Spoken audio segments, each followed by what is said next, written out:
Okay, guys, we are live.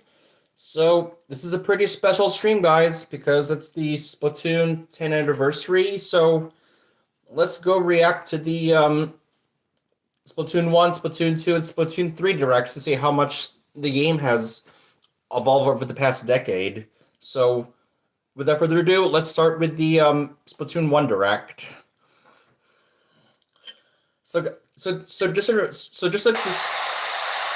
So guys, here's just a little disclaimer. I never got Splatoon 1 until like 2021, but let's see how but I still played it anyway, even though I missed all the Splatfest in Splatoon 1. So without further ado, let's go see what how much this game has evolved over the past decade.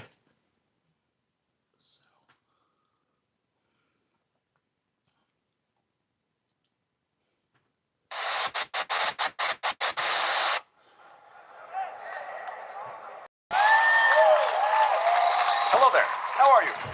We here at the Squid Research Lab are doing... Oh, crap.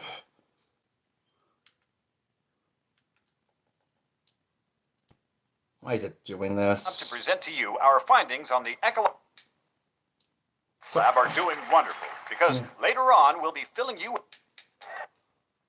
Sorry, guys. It buffered a little bit. I don't know why I got an error there. Here we go. Hello there. How are you? We here at the Squid Research Lab are doing wonderful, because later on we'll be filling you in on how you can get involved in our squid research. But so right here, Redbot here's things right here look pretty interesting, with the squid hiding somewhere in the ink there. First, it's our job to present to you our findings on the ecological curiosities of this fascinating squid creature. Excuse me? There is no creature? Okay. Oh. Sorry about that. Here, please take a look. A really good look. That's pretty insane there. That's pretty insane. There's a squid. There's a squid. Which is interesting. But this is no ordinary squiddy. This particular squid can in fact transform into a humanoid. Oh, there's the inkling that just shoot up. Indeed. In squid form, they can dive into and become one with their ink, while in humanoid form, they can utilize various tools to cover their turf with it. That's pretty interesting. I'm geeking out too. I'm a scientist. That's all I can do. While we have officially named this breed of squid the inkling, we prefer to just call the inkling. That's pretty That's pretty awesome. Way back. them squid. The squid. Unsurprisingly, they each have a gender. There are inkling boys and inkling girls. Yep. And like more common squid, they can alter their appearance at will. Yep, they can. Skin tone and eye color. Yep. For some reason, though, their hair-like tentacles seem to change color automatically in combat situations. Yes, we need that. Even though these squid apparently gain the ability to transform into... Yep. That's how the squid changes to the inkling form. The humanoid form at the age of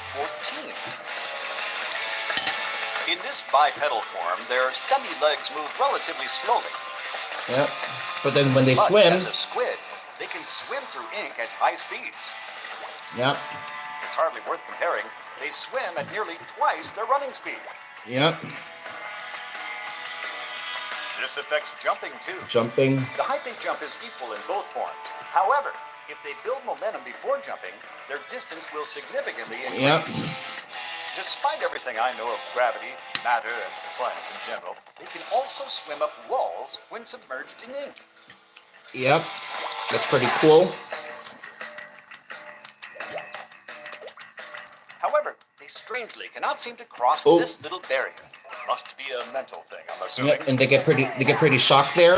Continuing this trend of behavior, it seems inklings only shoot ink in humanoid form. Humanoid form. Using the Wii U gamepad controller's gyro sensor, yeah, one can alter which way they're aiming and make adjustments as they ink. Nice. Ink flowing like a torrential waterfall. Science is beautiful. Yep, it is Lots of beautiful. ink, hop in the ink, swim in the ink. This is the Boom. basic movement pattern of the inkling. Yep, that's Urchin Underpass. I'm still kind of sad that this map has never came back in Splatoon 2 or Splatoon 3. However, it is a map in Mario Kart 8 Deluxe, which is pretty Barely get into nice. this creature's odd behavior patterns. Let's dive a little deeper into this titillating batch of scientific goodness. Yep, the squid on squid turf war. One unique inkling habit is to protect its habitat. Oh, the humanity, or the squididity. Inklings refer to this goopy, garish scene as a turf war. Oh, They split up into 2 teams of 4 inklings each. Then they fight. they fight. Why? To claim their turf. Yeah. At least to cover more of it than the other team in 3 minutes' time. Their weapons of choice? Anything that dishes out massive inkage. Yep. 3, 2, 1, When their boom. 3 minutes are up, the victor is determined by a mysterious catbeast Judd. named Judd. Judd, A cat nice. named Judd who judges turf wars. Oh, science, how you amuse me. As does this curious limitation. Inklings can only swim freely in their own team's ink, even in squid form. Yeah, but when Once they they step foot in enemy territory, they'll They get stuck in their suck. ink like a bear in a honey bath. Except it's far less pleasant. oh, In fact, there they go. inklings are so susceptible to foreign ink, getting hit by enough of it will cause them to spontaneously burst. burst, It won't yep. earn them any bonus points, but popping enemies will extend their turf. Yeah. Luckily, once they pop, they don't stop. Instead, they'll Super respawn, jump. allowing them to super jump. Tap on a teammate's icon on the Wii U gamepad map, and an inkling will super jump to that location. That's pretty This nice allows there. them to quickly get back into the action, right to the front lines of battle, or to support an ally deep in enemy territory. However, I've also heard that less aggressive squid may prefer hiding from others and Yep. focusing on covering territory to increase their turf. Hide Yep. and go ink. It's Hide a and go sound ink. strategy. Points are awarded for performance in a match, and points are currency for use in game. That's not all, pupils. Your points also determine how fast you level up. Nice, there we go. Fascinating. Squid Fascinating. are all about happening events, especially turf wars. And here are a few spots you'll find them. This strange location is called Urchin Underpass. As I've said just a while ago, I'm still kind of sad that this is not in 2 or 3, but it is in 8 Deluxe. Urchin Underpass. Here, several areas are divided by concrete walls, so the clever inkling will memorize the shape of the path between these areas. Urchin Squid should Underpass. especially watch out for the path connected to the center plaza. It gets messy there. Now, Salt spray rig. Oh, crap. Hold on, guys. I accidentally exited out of the thing. Hold on. Why did I exit out? Hold on. Let's get roughly back to. Nope. Oh, right by here. low air. It gets messy there. Salt spray Next, rig. we'll I'm still kind of sad that this map is not in. It's not in Splatoon 2 or 3, but this is a Splatoon 1 map that's out of the. That's. You know what I'm trying to say, guys, but I really hope that this map does come back in Splatoon 4. Please, Nintendo, bring this map to Splatoon 4, please. examine Salt Spray Rig. This danger zone is known for the large chasm between its high and low areas. Please bring Both this. teams will surely attempt Yeah, to claim Nintendo, the please large bring area this map on to top Splatoon to earn a 4. victory from above. This map deserves to be in Splatoon 4. That said, if they're not paying attention to the lower area, the opposing team may turn the tides of battle covertly. Black Valley Skate Park contains many wide open areas, Okay. so the battle takes place all over the map. Okay, this map is a tad bit different than the one from Splatoon 2. It's a race for ownership of the center platform. If a team can manage that, they should be able Welcome to in, manage the Junior. win by controlling the higher ground. Walleye Warehouse. Warehouse is a close quarters map. Okay. Teams are locked in a This, what am I doing? What am I doing? Jake, I'm reacting to the Splatoon 1 Direct. Tug of war on two sides of a series of obstacles. I'm not going to be doing any Turf Wars, guys, because this is a special stream, and I do want to see how much the series has evolved over the past decade, and that's why I'm reacting to the Splatoon 1 Direct. Okay, Walleye Warehouse, there's hardly any differences between this version and the one in Splatoon 2. Arowana Mall jams both teams. Okay, Arowana Mall. For intense matches. Okay. Looks like turf wars can break out just about anywhere. Like my chronic ride. Okay, there's hardly any... Okay, there's some minor Mall. differences in this version. Although Inklings are mere squid, Okay, I must say they are extremely fashionable.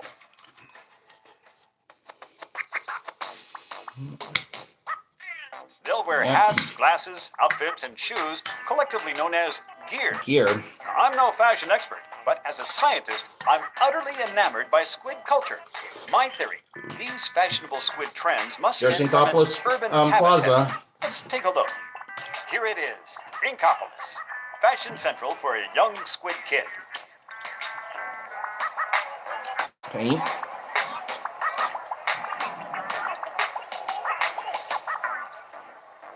Inkopolis is home to various shops, like a weapon shop and a clothing shop. Weapon Each clothing. one owned and operated by a charismatic shopkeeper.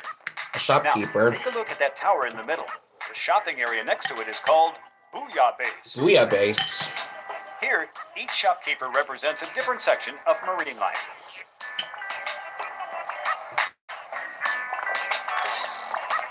Yep, let's go see. This one is the clothing store, Jelly Clothing Fresh. store. It's a specialty shop for tops. The store clerk, Long range Jalonzo, has shop. a unique speech pattern. But he's popular with the Squid Kids, so Squid I guess Kids. that makes him hip. Maybe that's why he wears a different t-shirt every day. He's got a rep to protect. A rep to protect.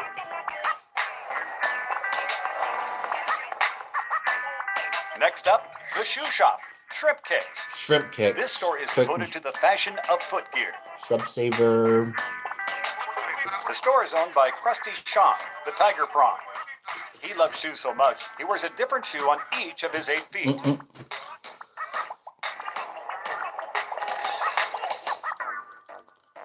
Here's the headgear shop, Cooler Heads. Cooler In addition heads. to caps and hats, it offers glasses and other accessories too. Annie is the poster girl for this shop. She's a bit timid, but she has a huge following. A bunch of fan squid, if you ask me. Nice. Oh, and that's Mo. He Mo. sure has a sharp personality. And here we go, guys. And Sheldon. finally, this is the weapon shop. There's that guy that just won't stop talking.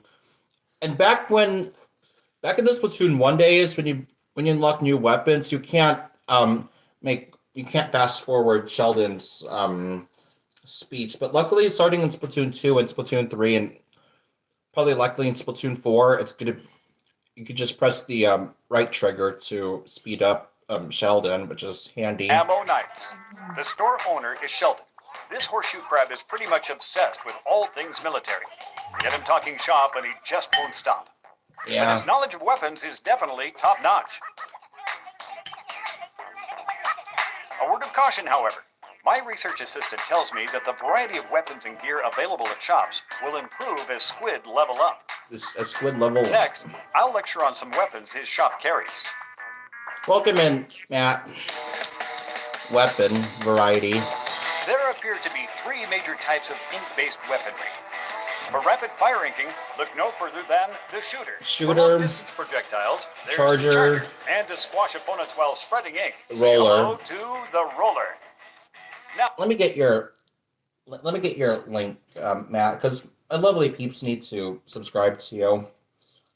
Guys, please check out Matt if you haven't already. now, let's review the signature weapons of each type. Okay. This is a standard sort of weapon. The It shoots shooter. rapid-fire bursts when the button is held, allowing squid to quickly cover a large area. With this weapon, the careful inkling will be well equipped to claim turf or take down foes. One such weapon is The called Aerospray. the Aerospray MG. It fires quick bursts, Just which fine. usually hose down a relatively large area in a short time. Speaking of short, it's a short-range weapon, so it'll make quick work of nearby targets. Next, I'll show you the Jet Squelcher. Jet Squelcher. It has the longest firing range in the shooter category, making it a fairly effective sniping tool. Yep. The last shooter of the day is the Blaster. It shoots bullets that explode into ink. Yeah, the Blaster became its own weapon type starting in Splatoon 3. Because in Splatoon 1 and Splatoon 2, the Blaster was considered a shooter until they make it separate in Splatoon 3. Enemies may be caught in the blast, but a straight shot will easily wipe them out. Yep. Next, let's examine the Charger. Charger. This type of weapon requires a short charge, but then it'll dump ink everywhere in one massive shot. Yep. It's perfect for soiling pants. I mean, distant enemies, or for splattering the land in linear fashion. Yep. This Charger is the E-Liter 3K. Yeah, the E-Liter 3K. So this name was changed in Splatoon 2, which is called the E-Liter 4K. Yep, you love the weapon breakdown. Yep. I don't mind E-Liters that much way back in Splatoon 1, but Splatoon 3 and Splatoon 2, I hate facing an E-Liter, especially when they have Respawn Punisher. Welcome in, Ollie. Hopefully that you're having a nice day. Its charge is fairly time-consuming, but its firing range is impressive. This is really going to be... Yeah, that had to hurt. Relatively speaking, of course. I mean, oh, ouch again. This next one is the Splatter Scope.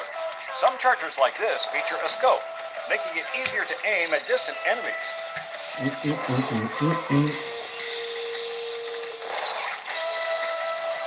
The Roller. Last, but definitely not least, the Roller is a great weapon for advancing forward while marking turf and steamrolling opponents. Shake the roller, and it will spread ink all over, splooshing any foe in an Inkling's perimeter. Yep. So there's no vertical flick with the Roller yet in Splatoon 1 until that became a thing in Splatoon 2.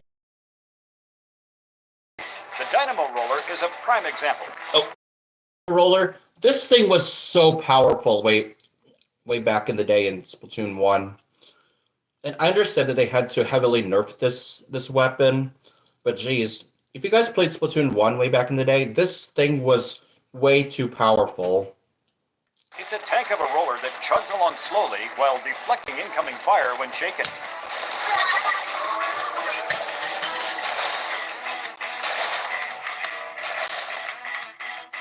The three types we just showed you are all main weapons. But there are sub-weapons and special weapons too. Sub and special weapons. Together, a main weapon, sub-weapon, and special weapon make a set. To Squid, selecting a weapon set that suits one's battle style is of pinnacle importance. Sub-weapons consume a relatively large amount of ink. The amount depends on what type is used. There are 9 sub-weapon types. Oh, the Seeker. So the Splat Bomb, basic, the Seeker. So this is basically a combination of both the curling bomb and the auto bomb. Some gadgets and support tools that have the scientific community geeking out. Splash wall, suction bomb. Suction bomb. It sticks to walls and other surfaces, exploding shortly after. Now, for a different thing that goes boom, try the burst bomb. It may not be as powerful as others, but it explodes on contact and uses less ink, allowing an Inkling to throw them in rapid succession. The point sensor is a support tool. It doesn't attack, but it does locate sneaky enemies and shares that information with all teammates.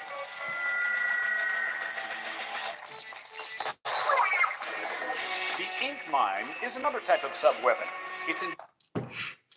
Oh yeah, when the ink back in the day, the ink mine, when you get close to an ink mine, it's an instant death. So I'm kind of glad that they have nerfed the damage from ink mines starting in Splatoon 2. Yeah, but still, ink mines were such a pain to deal with back in Splatoon 1. Visible to opponents when it's on the ground, detonating after a certain amount of time, Yeah. or automatically when enemies pass by. The squid beacon is handy too. Set one down and teammates can... Oh yeah, Squid Beacon. This thing was pretty overpowered, but not as powerful back in Splatoon 1. But Squid Beacons became really powerful starting in Splatoon 2 when you stack a lot of sub power up. Super jump straight to it. And finally, the disruptor doesn't damage rivals. Okay, so the disruptor is basically a worse version of the Toxic Mist. I'm kind of glad that the disruptor has changed into Toxic Mist, which is pretty handy. Squid, but it will slow them down a bit and lower their abilities as well. Special weapons. Special weapons are perhaps the most intriguing of all.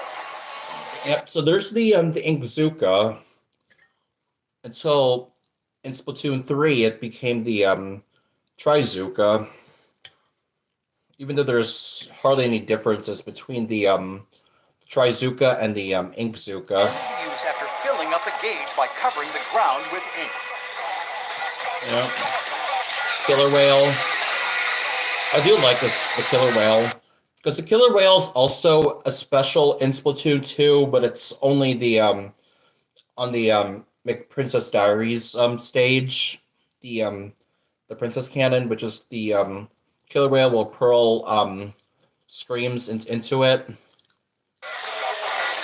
The ink strike defies reason.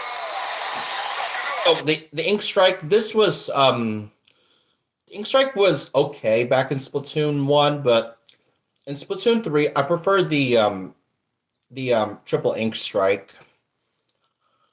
But I still like the ink strike back in Splatoon 1. But I prefer triple ink strike over this one. Location on the Wii U gamepad map, and a rocket will be shot there, creating a fearsome ink tornado.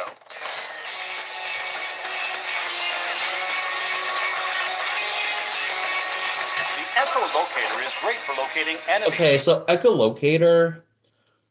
This is actually probably one of the worst, probably one of the most useless specials in Splatoon 1, because you got point sensor.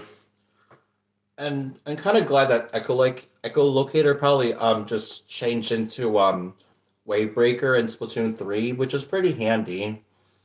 Because I do like wave breaker in Splatoon 3, but echolocator is probably one of the most useless specials in Splatoon 1. Enemy. For limited times, it allows an entire team to see their foe's locations. The bubbler is pretty self-explanatory. It creates a protective bubble that reflects enemy attacks. Get near your teammate, and they'll get bubbled too. And finally, the Kraken can turn an inkling into a... Oh yeah, the Kraken. I love the Kraken. Even in Splatoon 3 with the Kraken Royale, it's pretty nice, but... Giant invincible squid. I do like the Kraken in this game, as well as Kraken Royale in Splatoon 3, but the Kraken Royale in Splatoon 3 really, really, really needs to be buffed so heavily. They need to, the way I would buff the Kraken is for it to take less, knockback damage and reduce the amount of startup and end lag. That wouldn't be so much better for the Kraken, because this special in Splatoon 3 really, really needs to have massive, massive buffs. For a while, anyway. So, let's see. A main weapon, a sub-weapon, and a special weapon. It seems Squid always go into a turf war with a set of these weapon types. But Squid battling proficiency isn't just about weapons. Gear abilities. Let's take a look at the area outside Booyah Base to find out more. Inklings like to gather here because they're drawn to happening events. These particular squid are other players encountered online or via Miiverse. But if Inklings are one thing, it's fashionable. They've Fashion. developed several brands of couture and enjoy mixing and matching styles to create their own unique look. Studying the different types of gear squid use offers some fascinating insight into their strategies. If a squid sees something they like, it can be special ordered.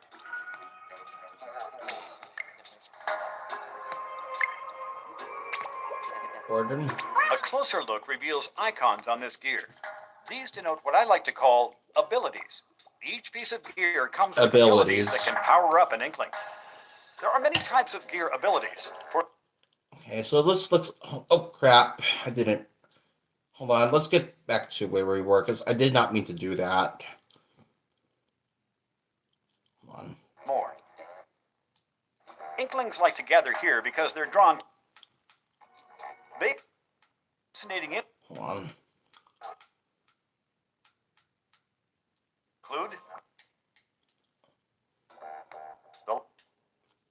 each piece of gear comes with abilities that Okay, abilities. So like right about power here. up an Inkling. There are many types of gear abilities. Okay, so we know the ones: Ink Saver Main, Special Charge, Quick Respawn, Sub Saver, Ink Recovery, Tenacity, and Quick Super Jump. Because bomb range up just reverted into sub power up, which is so much better. And to be honest, squid beacons in this game is not really useful. And I really hope that Nintendo does revert Quick Respawn to the way how it works in Splatoon 1, because the way Quick Respawn works in Splatoon 2 and Splatoon 3, it's not the best. Because the purpose of Quick Respawn is to respawn a lot faster than usual. But yeah, that's Nintendo. I don't know when they're gonna revert Quick Respawn to the way it works in this game, but time will tell. For example, if a piece of gear increases ink efficiency, the lucky Inkling who has it equipped will consume less ink than usual when using a main weapon. Other abilities include damage up. Okay, so damage up. That's a pretty interesting ability. We knew about Special Saver, Run Speed, Swim Speed, yes. Comeback is really good. Defense up is probably honestly one of the most useless abilities in Splatoon. Special duration up essentially turned into special power up, and Bomb Sniffer. Bomb Sniffer really needs to come back in Splatoon 4. Nintendo, if you're watching this stream, please put Bomb Sniffer in Splatoon 4. Defense up and speed up. Plus, more curious ones like the Ninja Squid and Stealth Jump. Okay, so opening Gambit, yeah. Ninja Squid, yeah. Recon's honestly one of the most forgettable abilities in Splatoon. Last Ditch Effort, yes. Cold-Blooded, that could be pretty handy.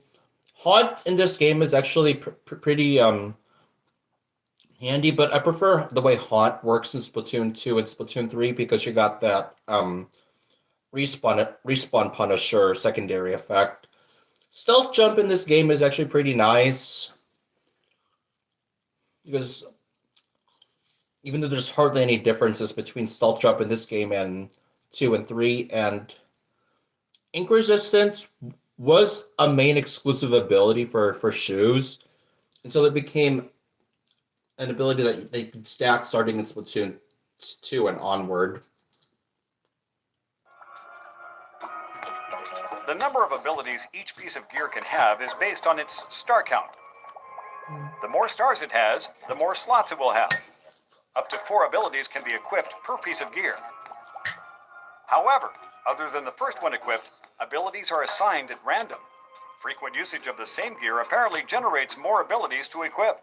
In this way, Squid can level up a piece of gear to enhance its strength or make up for its weaknesses. And so, gear combinations can improve one's strategy.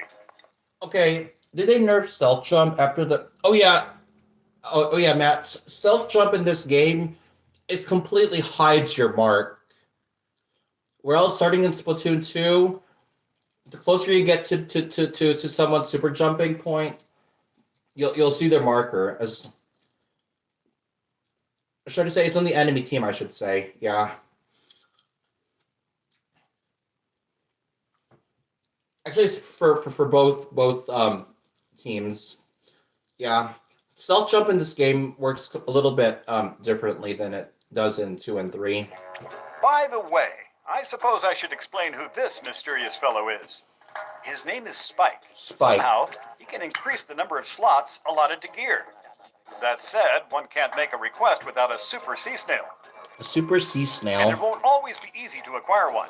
If one does take advantage of his services, it may be possible to optimize the abilities of every single piece of gear.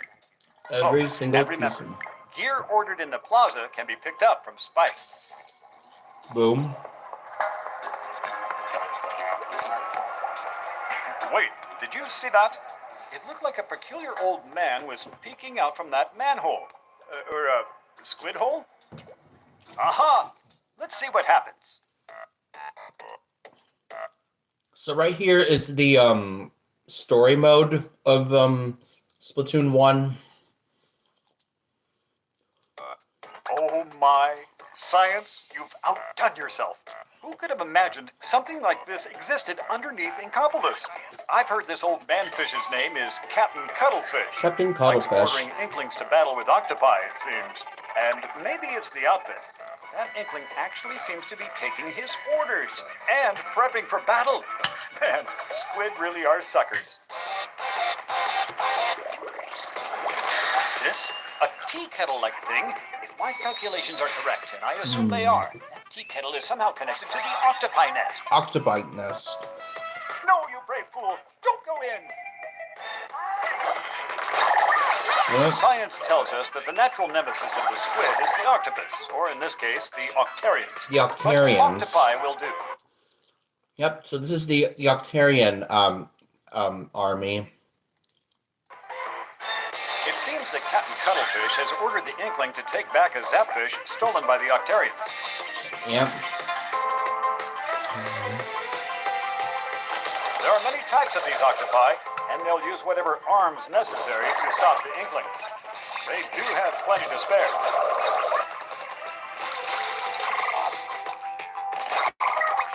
Just look at all those gadgets Propeller, and gizmos. geysers. Well, hold on. Let's go back a little bit. Just look at all those Propeller. gadgets. So geysers. So the geysers in this game actually changed its name in Splatoon 2 called the Gushers. Because if you guys were around the Splatoon 2 Splatfest, there's actually a ship station called, wasn't it called Gusher Town? Yeah, it was. So these geysers are changed its name to the Gushers in Splatoon 2. Yep. As you can see here, Captain Cuttlefish also says Gushers, but the game says here it's geysers, which doesn't make a lot of good sense. Gizmos and thingamajigs. To Sponges, survive them, inklings must shoot in human form and use their squiddy navigation prowess ink to rail. circumvent them. Sneaky little suckers.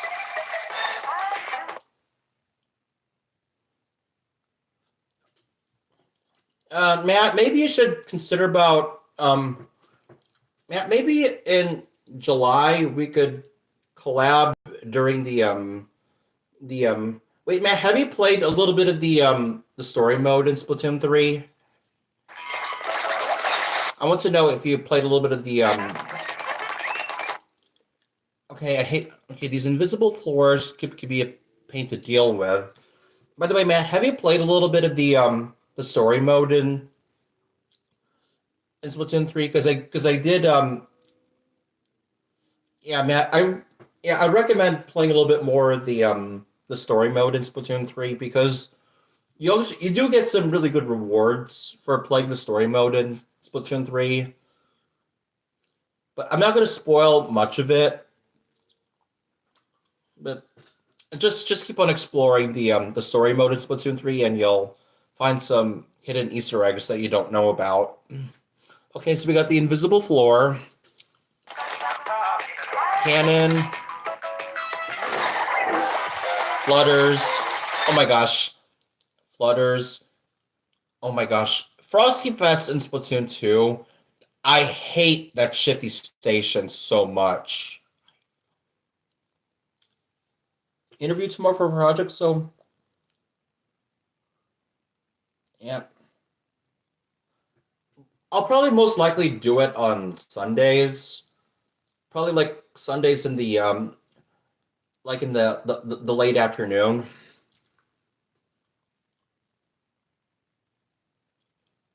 But Matt, if you want to message me on Discord whenever you're not busy about the project, just let me know. With Captain Cuttlefish's expert advice, they may just take back that Zapfish. Depending on their location, some octopi may move like squid when they attack.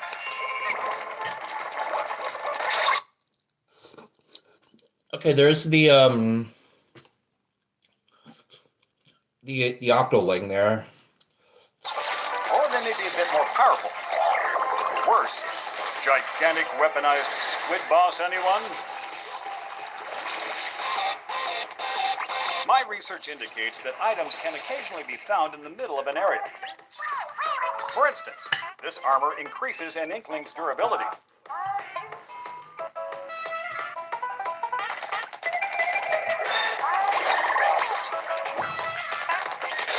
Looks like there are other helpful items too, like the bubbler or other special weapons. Okay, there's the Insuka. And these little things are scattered all over. Okay, They're those called power eggs. power eggs. Apparently, power eggs power up your weaponry. For this reason, it's a good idea for any squid worth his tentacles to collect as many power eggs as possible. However, of all the items... Okay, so there's the sunken scrolls, which is nice. out there, we at the Squid Research Lab are most interested in these, the sunken scrolls. One scroll is hidden in each stage, and each one reveals another piece of this world's mysterious past. As I've stated previously, Squid are all about big events. The Squid Research Lab proudly presents a live performance by the Squid Sisters. The Squid Sisters. The Squid Sisters are a new hit group comprised of Callie and Marie. They're Callie the and hottest Marie. stars in the Inkling world.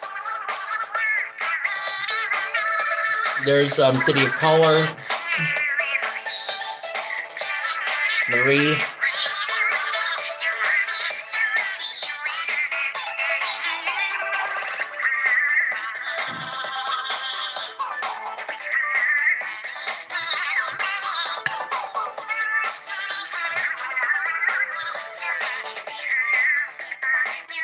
The Squid Sisters. And I'm back. You're Science back. never sleeps, and neither can I.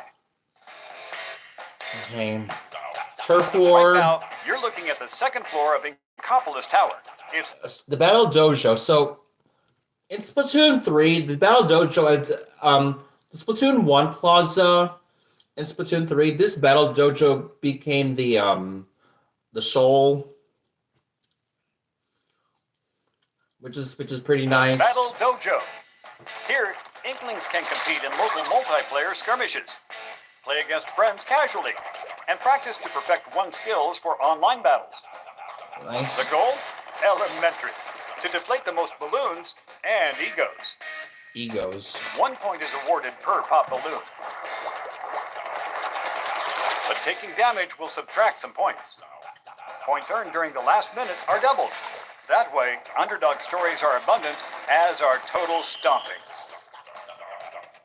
In this Victory. mode, one player uses the gamepad, while another plays on the TV screen using a different input device, like the Wii U Pro controller. After earning their tentacles in Battle Dojo, A confident squid may want to swim onto the World Wide Web to battle against opponents from all over the place. Nice. Look no further than Inkopolis Tower to enter such an online battle. There are two types of online battles, regular battle and ranked battle. Regular battle refers to the turf wars, which are detailed in research record number 5. In this mode, the winning team is decided based on the amount of area covered in their ink. After each match, players are shuffled between the two teams like the motion of particles, randomly, in other words. In this mode, Inklings can easily join friends who are already playing online. As always, teams are chosen at random, so they may end up as bitter rivals. In online battles, wise squid will notice that certain weapons offer key advantages in certain stages. So weapon choice is an important strategic decision. To best apply these strategies to the battle at hand, Inklings always... Okay, so... Yep, so stage combination swaps every 4 hours, but thanks to the Pretendo servers for this game, it swaps every 2 hours. And also, guys, if you guys have a Wii U, let me get my Pretendo so you guys can add me as long as I could type.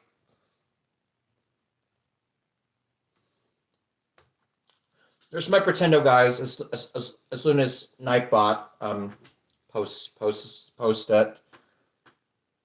Yeah, you have to switch. Yeah. I'm still really excited for the Switch too, but I still don't have that freaking email from Nintendo yet. Choose from 2 stages. These stages change out every 4 hours, giving eager Inklings a reason to fight throughout the day. In fact, a newscast will announce which 2 stages are available for play when they change out, allowing clever squid to pick the right weapon set for their current situation. The other online mode is called Ranked Battle. There's more than one way to play this mode, including Splat Zones, where squid brothers and sisters fight for control over a specific portion of the stage. Whichever team holds onto this area longest wins the match. Because both teams are drawn like magnets to this one area, these battles are incredibly fierce by nature. In ranked battle, players are rated based on skill, and skill alone. Ranks go up and down based on wins and losses, with ranks ranging from C- to A+ across 9 levels. Yep. So this was a thing until the update where they put S rank and S+, but I never reached any high rank in Splatoon 1 past B+. I really need to get back to playing more Splatoon 1 at some point. That way, players of similar ranks can face off against each other. All right, here's where we separate the Inklings from the Squid Babies. You see, to participate in ranked battle, one must reach level 10 or greater. But that's not all. One other condition must be met to play ranked battle, a global condition. All across the world, the more players that reach level 10, the closer we'll get to reaching an exciting new event. At that point, ranked battle will be unlocked for the world to enjoy. The Squid Research Lab will provide status updates on this worldwide event on Nintendo's social media channels, including its official Tumblr account, splatoonus.tumblr.com, and on the official website, splatoon.nintendo.com. I'm sure that together, we fellow Squid fanatics will reach this goal in no time flat. And in the meantime, you can enjoy honing your skills, unlocking gear, ranking up, and fending off the Octarian threat. Now, for what is quite possibly the most startling revelation of all. Soon, Inklings the world over will have tons of exciting events to look forward to. It all starts after the launch of Splatoon. Free updates. Various elements being powered up with free content. You won't know what to expect, but you will know to stay tuned for what's happening and what's coming. Sometimes new stages will be added to the mix. The initial selection has plenty to wrap your tentacles around. Soon after launch.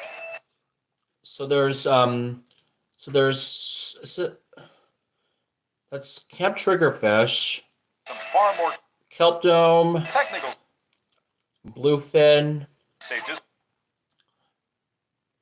Okay, don't know what map that's gonna be. Boom, boom, boom, boom. New weapons will be introduced as well. Okay, so there's the ink brush. This one, the ink brush. This roller type weapon looks like a paintbrush, but the only art it specializes in is Turf War. Eventually, new gear will be added as well, including clothes and shoes. These events will also usher in new rule sets for ranked battle. The next to arrive is called Tower Control, and by science, is it interesting? Yep, Tower Control, that's where we ride the tower to the goal. Stand on the tower in the center of the stage, and it will start moving on a rail toward enemy territory.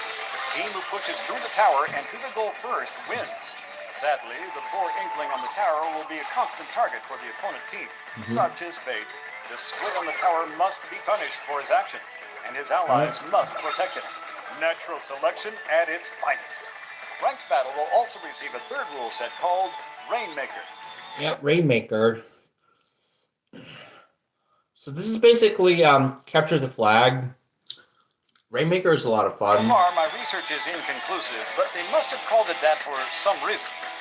Making it rain, baby. Yep, making it rain. Yep, making it rain. Oh, yeah. Moving along, August is when the competition really heats up with a major event. This new event will add in 2 additional matchmaking options, as more and more players master the Enhanced strategies, matchmaking weapons, update. and stages of turf war and ranked battle. Nice. The first allows 4 friends to team up and search online for another team to battle against. And the second option will gather 8 friends together to wage custom online battles, enabling players to choose any stage and any rule set they want. This will be perfect for settling old scores or starting up new rivalries with seasoned squid buddies. Must be private battle. Tasty. Private battles. As you can see, there are tons of exciting events coming post-launch. Post-launch. Yep. So I basically have all the amiibo right here. I have the blue inkling. I have the blue inkling boy, the green squid, and the orange inkling girl. I basically have all the amiibo, but I'm still gonna talk about them. It's my understanding that the fun doesn't end here. At the corner of this plaza, we've discovered a classic arcade machine. Let's take a look. Yep. Eureka!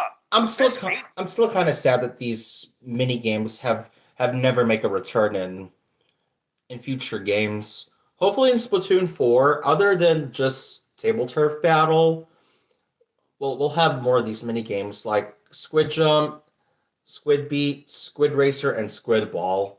Hopefully Nintendo will bring these mini games in Splatoon 4. Bit style. And I do like table turf battle, but still, we need more. We need more offline modes in Splatoon other than just the story mode. Oh, the nostalgia. This game within a game is called Squid Jump. It's a simplistic minigame where all you have to do is jump your way to the top. But it can be quite exciting to go for a high score. It's a fun diversion for any squid waiting to be matched for an online battle. Speaking of fun, here's another way to play. The amiibo. That's right, Amiibo. There's an inkling girl, an inkling boy,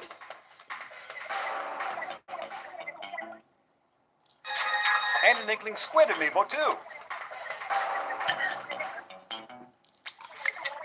Each one offers 20 different missions. The inkling girl offers... I love the amiibo missions in Splatoon 1. I'm still kind of sad that there's still no use for the amiibo in future games, aside from in Splatoon 3 where you could use the idle amiibo to visit the Grand Festival venue. But I really hope that Nintendo will implement some amiibo missions in Splatoon 4, but time will tell. Charger challenges, where you take on stages in Octo Valley with only a charger. The Inkling Boy provides roller challenges. And the Squid Amiibo delivers a formidable mix. So basically the Squid Amiibo missions in this game is basically like Octo expansion in Splatoon 2. Kraken challenges and limited ink challenges. Sounds challenging. Yeah, so it's basically the green Octo the green squid amiibo is just basically Octo expansion in Splatoon 1.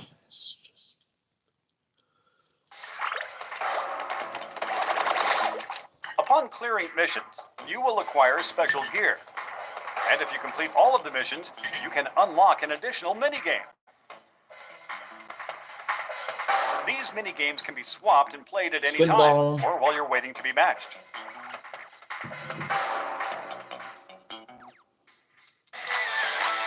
Squid beats. Oh, I almost forgot to divulge the most scientifically relevant portion of Splatfest. my reports. Splatfest. Remember the Squid Sisters? It seems they're not just pop stars. They're also the host of a news program that announces events that add in new maps and break battle-related news, including Splatfest. Very cool.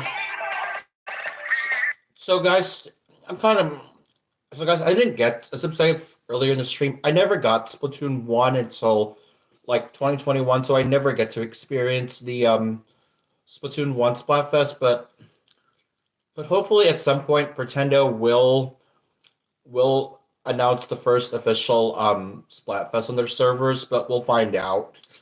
I know that Pretendo is still working on Splatfest for Splatoon 1, but we'll find out when they're going to be fully ready.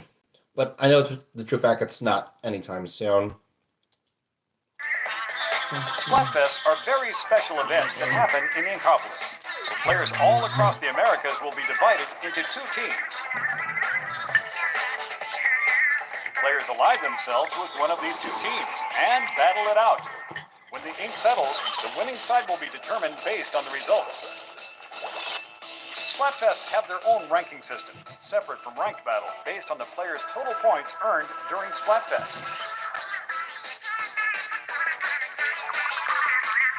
Your final ranking at the end of the Splatfest may earn you that special item we mentioned earlier, the Super Sea Snail. With this, you can ask Spike to enhance your gear. The Super The Sea first Snail. Splatfest will take place from Saturday, June 20th at 6 a.m. through Sunday, June 21st at 6 a.m. Pacific Time.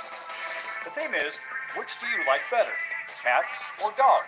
So guys, if I were to play in the Splatfest way back in the day,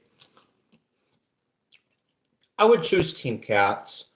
I do like dogs, but I'm allergic to certain dogs, and that's why I prefer cats if I were to play in the Splatfest way back in the day. Squid is not an acceptable response, sadly. The real question is, are you Team Cat or Team Dog? If you belong to the winning side, you'll be rewarded with a Super Sea Snail. Remember, Splatfest happens on an irregular basis, so stay tuned. Well, it seems we're reaching the point where the human mind simply cannot handle any more squid-related info. However, I expect you all would like to know how you can conduct your own research.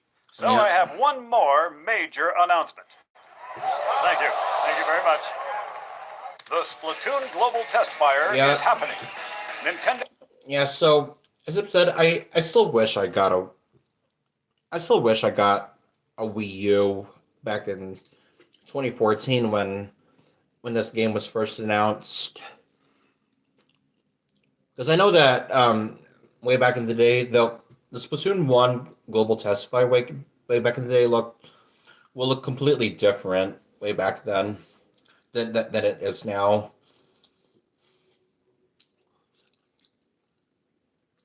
The Global Test Fire. is holding a special... Oh crap. Hold on. I still want to see what other stuff they have at the end. Dearest wish that you are now...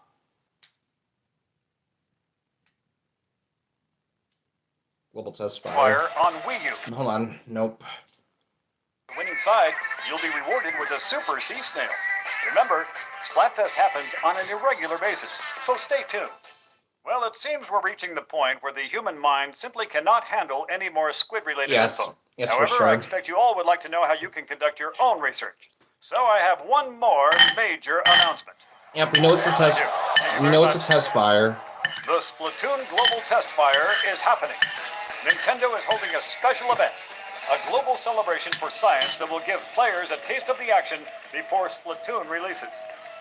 After this announcement, we'll release a free demo version of this Splatoon Global Test Fire on Wii U. This software will allow you to test fire Splatoon globally at these specific dates and times. Speaking of, during this event, Nintendo will be hosting a live stream where staff from the Treehouse will play the game. But they're not the only ones playing. Researchers from our lab will join the battle wearing a lab coat costume. So if you see one of us in your match, it might be me. So take it easy. Apparently, players who pre-order or purchase Splatoon at GameStop will receive a code for 2 Splatoon DLC costumes for use in Super Smash Bros. For Wii U. This offer is available for a limited time, so don't miss your chance. And stay tuned for more info. I'm making a mental note now.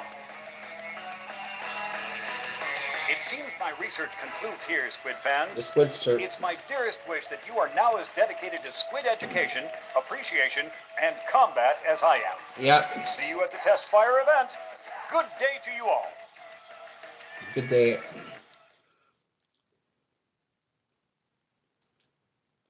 Yep, so...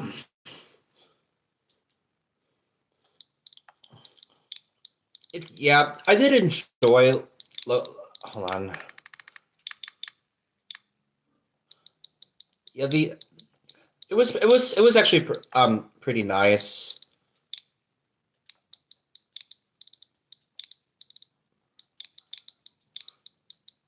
It was pretty nice seeing stuff like that. Oh crap! It was actually pretty nice. It's really nice to see how much Splatoon has evolved from there. But let's see how much Splatoon 2 has evolved, because it was really nice to see how much Splatoon 1 has evolved from there. But let's see how much Splatoon 2 has evolved.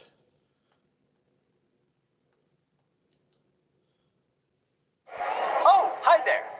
We of the Squid Research Lab have returned to present our latest findings. So buckle up and keep your tentacles inside the vehicle at all times. It's been 2 years since that. So, it's been 2 years, and so this is actually the area where you load Splatoon 2 for the very first time, which is really nice. And also, this area is also the fateful day. It's also the ending area for a certain level in Octo Expansion. I forgot what level that was, but I know that there was a level in Octo Expansion where it's the tutorial area, but where you launch is the start, and then where you start off is the end, which is pretty nice. From the Inkling squid species hooked me with its amazing abilities. To shoot ink in humanoid form and to swim through ink in squid form. So there's the reef.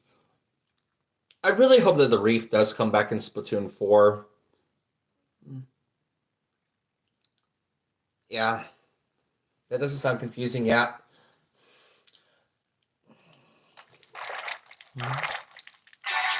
From these goopy depths, a radical squid culture has emerged. Inklings have developed a taste for combat and competition, not to mention fashion. Fashion, yeah, we knew about this since my reaction to the Splat 1 direct. The ceremonial turf war is one such Turf war, yeah. In which 2 squid plus ranked battle for the it's always a plus. This Humpback Hump Track, I still wish that this map didn't return in Splatoon 3. I do like this map in Splatoon 2, but I'm not a big fan of this map, and I'm not a really huge fan of Humpback in Splatoon 3. If I were to replace this map with another Splatoon 2 map in Splatoon 3, I would have to pick either between Starfish or the Reef. I would pick between one of those two. But if I pick one, it would have to be probably the Reef. I do like Starfish, but I just hope that Starfish main stage makes a return in Splatoon 4. very best best teams and players compete online to achieve a higher rank and ultimate bragging rights. Here in Inkopolis Square. Inkopolis Square. For ritualistic face flatting. Okay, so Inkopolis Square in this game, it looks completely different than it does in Splatoon 2. I mean, in Splatoon 3. Because, yeah. By equipping gear and weaponry. But it's not all doom and gloom. All squid gear is designed for both function and fashion. Function and fashion. In fact, everything about Inkopolis... Yes, Inkopolis Square in this game looks completely different than it does in Splat 3. Inkopolis lends to its reputation as the foremost happening place in the world. As you can see here, communal aspects of Inkling society are greatly valued. But so is individual expression. Nice shoes. Like other cephalopods, Inklings can even choose their skin and eye color. But unlike regular squids, they have custom hairstyles and leg wear too. Yeah, hold on, let's go back a little bit. Inklings... Yeah. There's more eye color options in this game than Splatoon 1, but this is nothing compared to Splatoon 3, which we'll get more into after we finish reacting to the Splat 2 Direct. And even choose their skin and eye color. Yeah. Also, this is also the first game we could have different hairstyles. But unlike regular squids, they have custom hairstyles and leg... Okay, leg gear. Yep. Where to? You know what? I also hope in Splatoon 4 that... I really hope in Splatoon 4 that they will add abilities to leg gear. I doubt it's going to happen, but Nintendo really needs to add abilities to leg gear in Splatoon 4. Because it will really spice things up a little bit, seeing abilities on leg gear.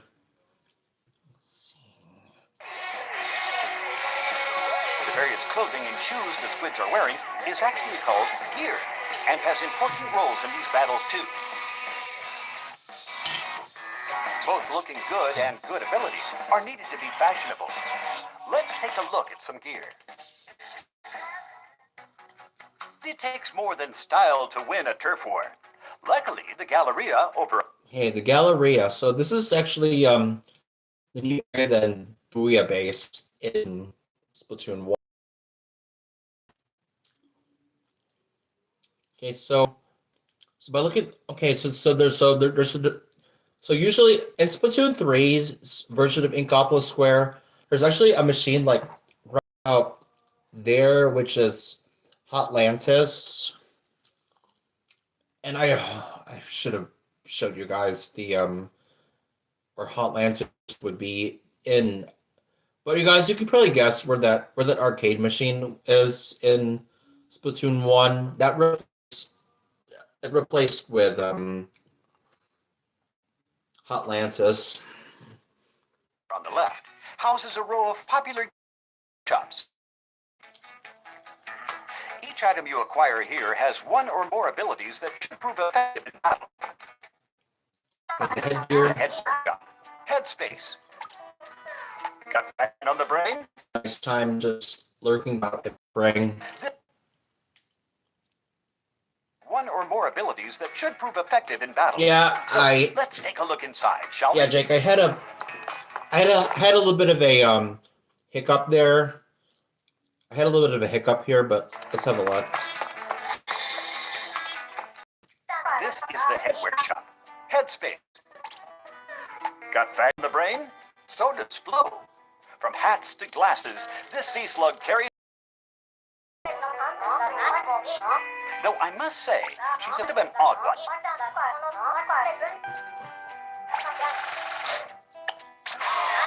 Inklings like to think of her as their crazy old aunt. Eager Mouth Shop is a clothing... Oh yeah, Alfonso. So guys, I forgot what day of the week this guy wears that shirt that has some profanity in it. But I know that one day of the week this guy wears a shirt that has some profanity on it. I'm not gonna say it because it's going to be really offensive, but you know what it is. Run by a jellyfish named Jump Bombzell. Unlike most jellyfish, he can speak the Inkling language. But it's almost as if he learned to speak Inkling by reading ancient Inkling literature. His strange manner of speaking aside, young squids of Inkopolis are crazy about his wares. Shoe shop, Shoe Shell of shop. Fresh. They have all kinds of footwear here. Sneakers, sandals, boots, you name it. Yep. Bum, bum, bum. And might I add that Bisque is the least crabby spider crab I've ever met. Yes.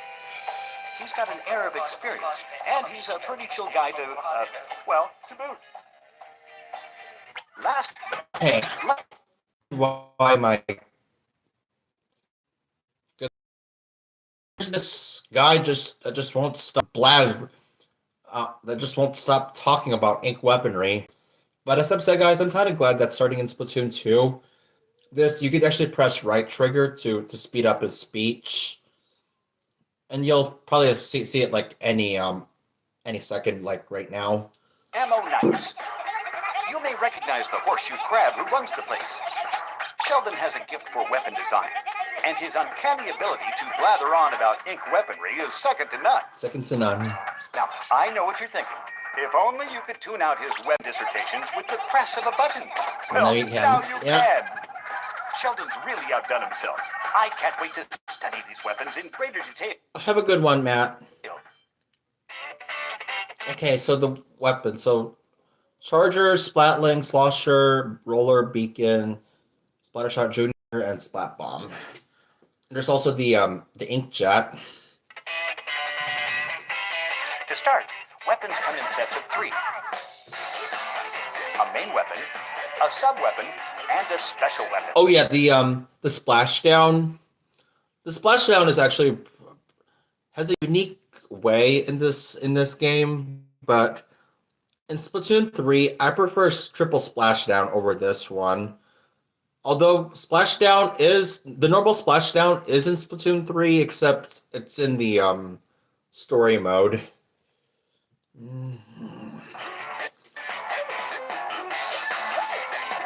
Let's examine some main weapons first. Your standard shooters are great for both splatting opponents and inking turf. There are many different types of shooters to choose from. Oh crap! Why am I? Shit.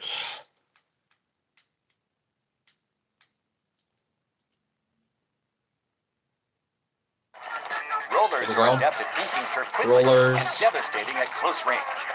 They can steamroll opponents while rolling along the ground, or they can fling a wall of ink to keep opponents at bay. Okay, Jake, what's your good news? What's the good news?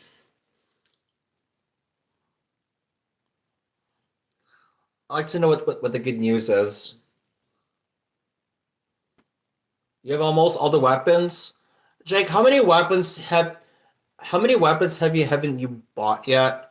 How many weapons do you still need to buy before you get everything? Are you still using EXP tickets? You only have just one more weapon? Jake, how many weapons? What weapon do you think you're going to Yeah, Jake, I want to know how many weapons you have left. Okay. Chargers are long-range weapons well-suited for sniping distant foes. They have a long and narrow ink trajectory, which is ideal for creating ink lanes that your team can quickly swim through. But they're generally pretty... Okay. That was an accidental type. Okay, I understand. ...low at inking turf. Splatling cannon. Yeah, you gotta love it when you mistype. Like chargers have to be charged up before unleashing a torrent of ink. But what a torrent it is! They're slow though, and the long charging time leaves you vulnerable. Sloshers may be a rather unconventional weapon Okay, Slosher. type, but there's no arguing with a full bucket of ink to the face. Blasters shoot out a ball of ink that explodes on impact or in midair. It's great for spotting opponents hiding behind corners. Each weapon and weapon type has its strengths and weaknesses, so you may want to shop around before you settle down. In Splatoon 2, some of the weapons have extra functionality that was not present in the first game. Oh, yep, the stored charge, which is pretty handy. I'm kind of glad that they did buff the chargers a bit in this game.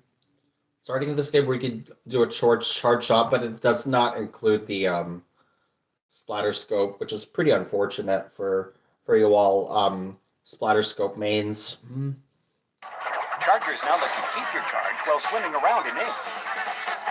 Rollers can be swung vertically to Yep, the vertical flick, which is pretty nice to do some sneaky attacks. increase your range.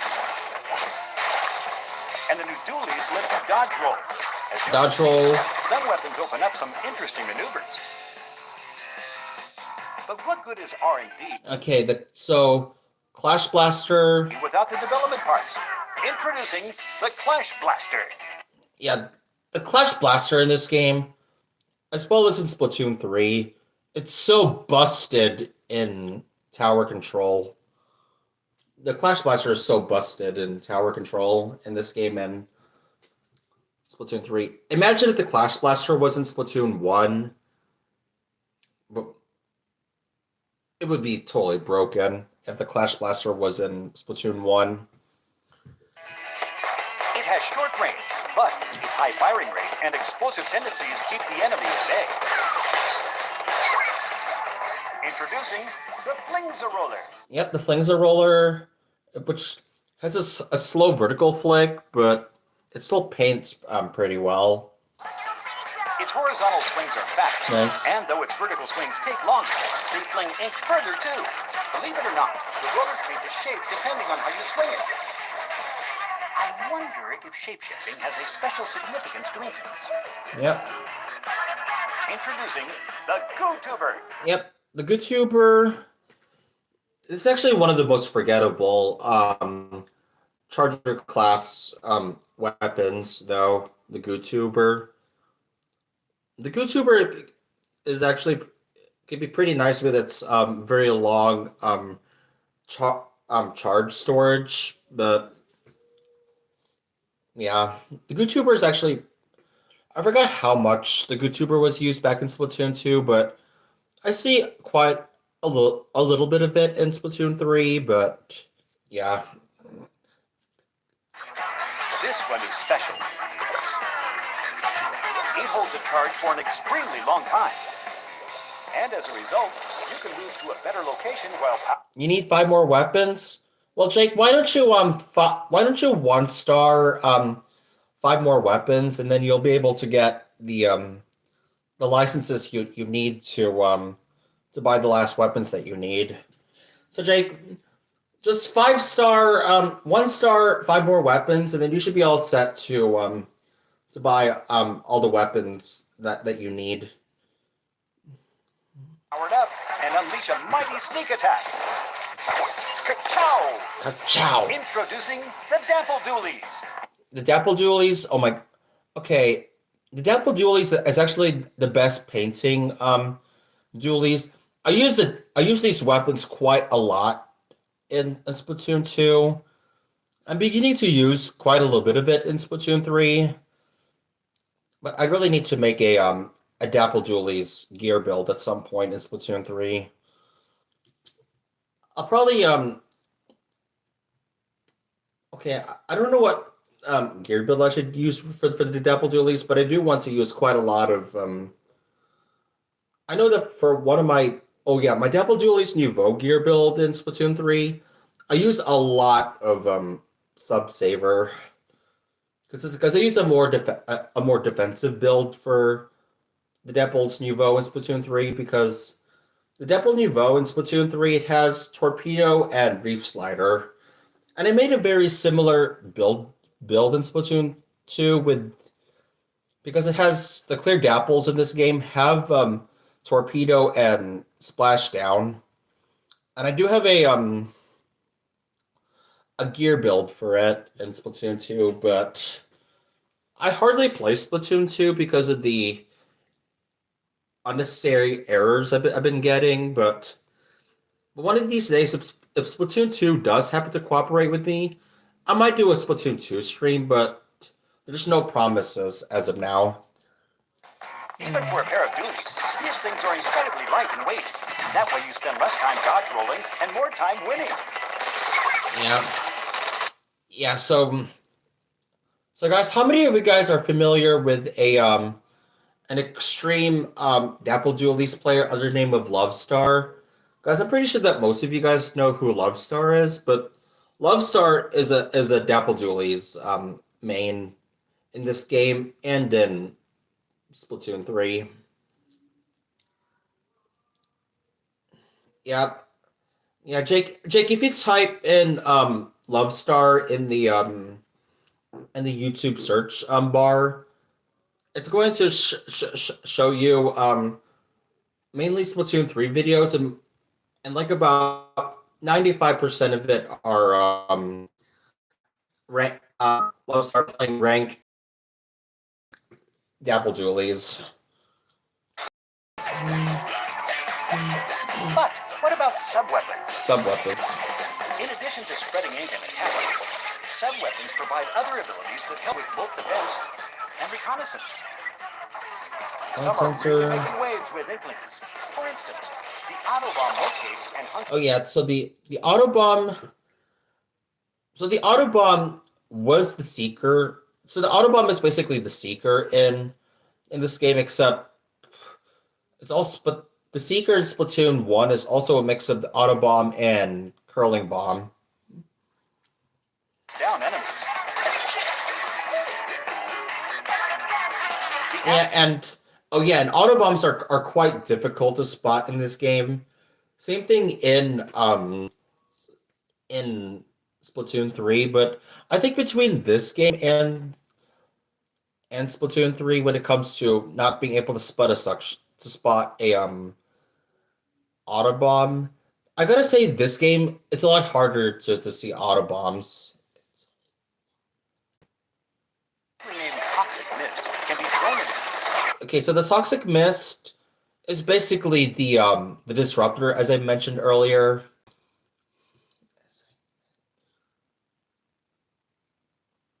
Surrounding them in a harmful gas. And that's just the beginning. New sub-weapons are currently in development. A plethora of unexpected tactics are possible when you mix and match your weapon combinations. So try them There's out. the Curling Find what Bomb. works for you. And they Now for traded the all-new special weapons. special And by weapons. all new, I do mean all of them are new. Okay, Tenta Missile busted in this game. Even in Splatoon 3, before the cooldown nerf. Jake, what weapon are you using? What weapon are you trying to one star?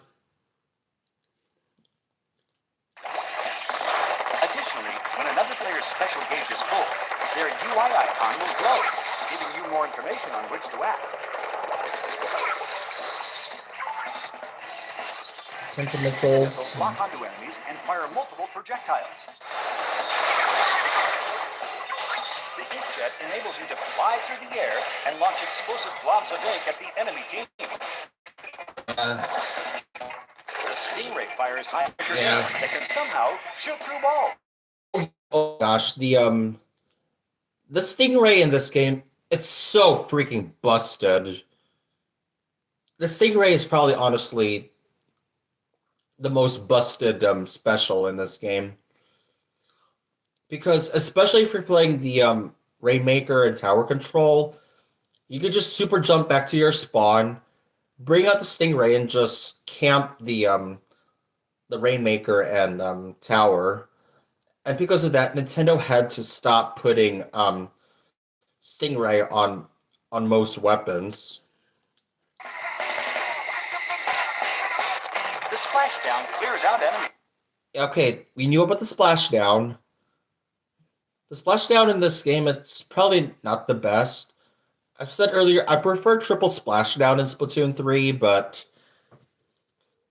which is but it's pretty nice to do some surprise attacks, especially when you use this thing during a super jump.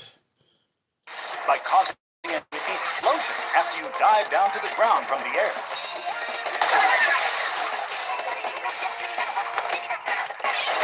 The ink storm is always making it rain. Ink. There's been times where I get lost in the ink storm. You gotta love it when you get lost in the storm. The bomb launcher allows you to launch. Okay, bomb launcher. This is basically the bomb rush special in Splatoon 1, except it comes with a different sub than your main sub weapon, or should I say primary sub weapon? I should say, because in Splatoon 3 there's no bomb rush specials. Barrage of bombs onto the battlefield.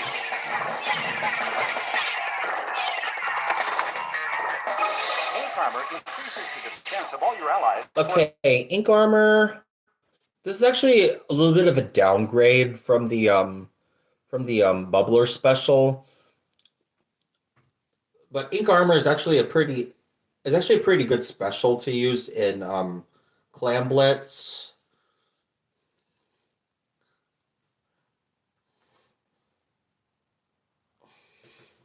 And For a period of time, completely negating the damage from a single attack, no matter how strong.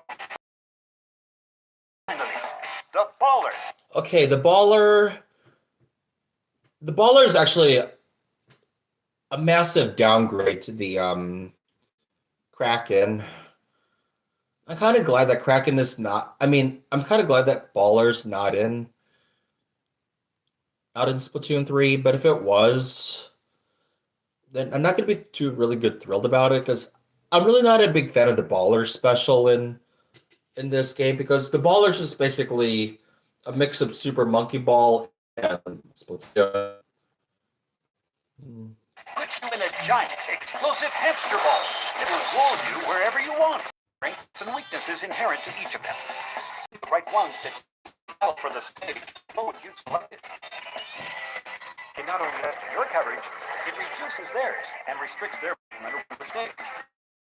Yeah. Inklings will do battle anywhere. Okay, so we got the Reef. I still wish this map was in Splatoon 3, especially that this map was actually hidden in the files of Splatoon 3 until it got scrapped, which is really unfortunate. I really hope that this map does come back in Splatoon 4, but time will tell. Or should I say until Splatoon 4 gets announced and we see this map in the trailer. City streets. A sports club. Okay, Muscle Forge Fitness. Okay, this map is Muscle Forge Fitness is all right. This map is actually very interesting, especially in certain modes like Rainmaker, because it's actually one of my favorite Rainmaker maps. But in the other modes, aside from Turf War, I'm really not a big fan of it, to be honest. An academy. Okay, Inkblot. There's hardly any differences between this version and the version in Splatoon 3, so there's hardly any differences right here. Okay, start. This map needs in Splatoon 4. It makes a lot of sense, because imagine if they bring Turf War to Splatoon 4. This would be a pretty interesting stage in a tricolor layout. A racetrack. Okay, Humpback. Yeah, we knew about this. I'm not a big fan of this map, and I'm still kind of I'm still really disappointed that this map is in Splatoon 3. And so on. Catch my drift? I certainly Okay, hope so. Surgeon Shipyard. This is a pretty mediocre map. It's not the greatest, although there are some minor differences in in the Splatoon 3 version. And I also do like the tricolor layout for this map in Splatoon 3 when the stage gets selected. Hold on. Wasn't it during Frosty Fest when this tricolor stage was available? Yeah, it was. I had a blast playing on this stage in a. That's because in the Rainmaker variant of this map, because in Splatoon 1 this map there was actually no ramp and had to go up a pink wall. And now there's a ramp in this version of Rainmaker in this game. Either use them to your advantage or. Okay, Moray Towers. I do love this stage. And to be honest, this is actually my favorite stage of all time. And sorry guys, I don't know why I just buffered again. Yeah, looks. I do love this stage and so much. I'm also kind of glad that it's also a stage in Smash Bros, but we're not going to talk about that. It's your move.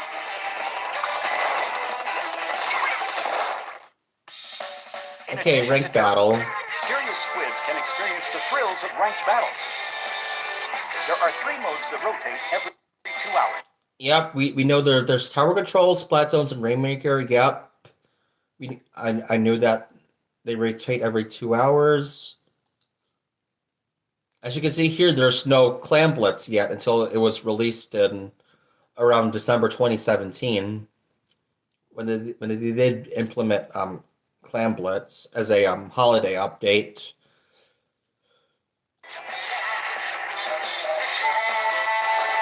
Splat zones.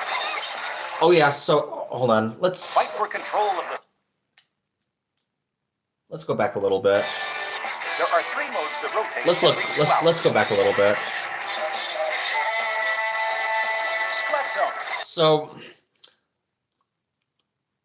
right here, so this is the reef. So there used to be only one zone right here, but then they kind of nerfed it and they made it 2 zones here. But this is what it looks like before they separated into 2 zones, which is the zone underneath the bridge here.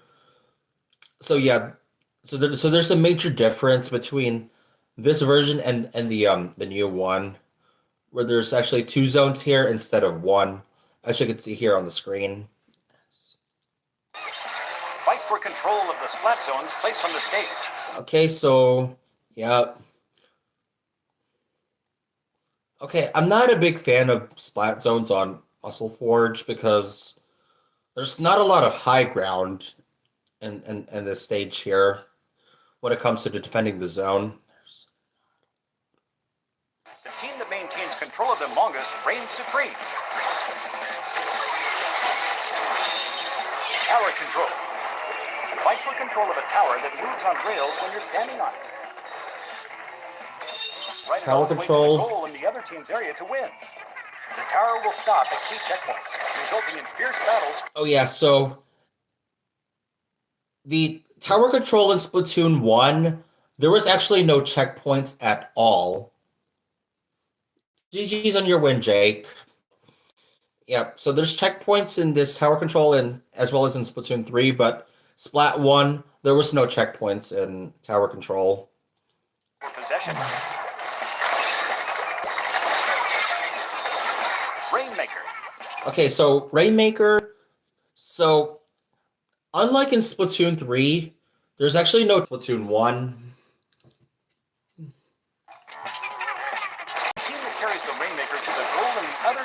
area will be declared the winner. The Rainmaker itself is a weapon that can fire powerful charge shots. Pushing your team forward while protecting the Rainmaker is the key to victory. Yep. Even though that some people just ignore that, which is very unfortunate.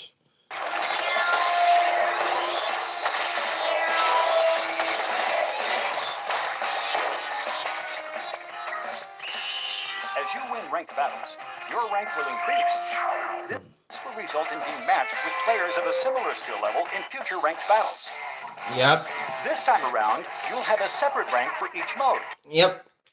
So, yes, until they remove that feature in Splatoon 3, and your rank is going to be the same in all the other modes. Same thing in Splatoon 1.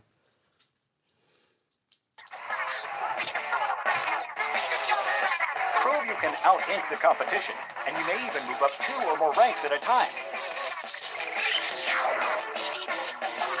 League battles allow you to form a team of friends, fight alongside them, and battle your way. So league battle in this game is basically squad battle.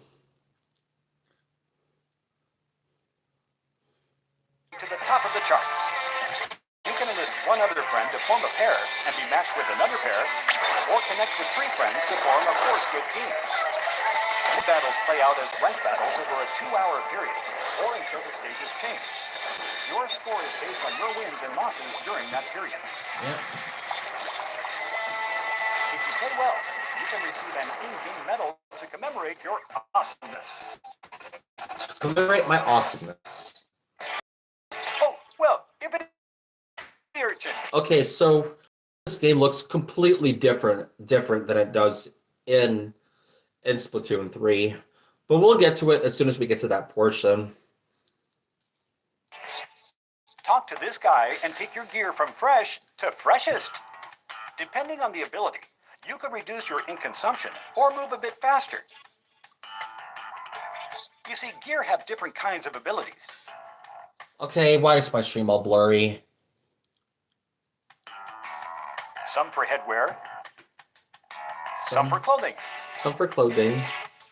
and even shoes. Let's Shoes. see, I have a number of trendy gear abilities listed here.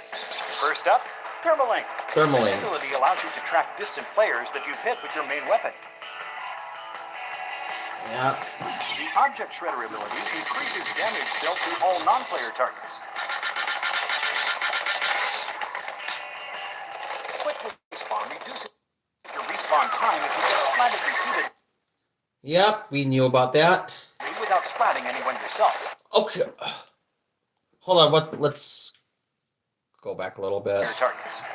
Because I think I may have misheard that a little bit. Quick respawn reduces your respawn time if you get splatted repeatedly without splatting anyone yourself. Okay, so quick respawn in this game will make us quick respawn quicker without splatting anything we saw. This is actually a really, really bad change for quick respawn. I really hope that Nintendo does revert the way quick respawn works in Splatoon 1, because that's how quick respawn is meant to be. Hopefully in Splatoon 4, Nintendo will learn their lesson that quick respawn is meant to respawn quicker, not have the normal respawn time. But I understand what they're trying to do, but it's really not worth it at the end.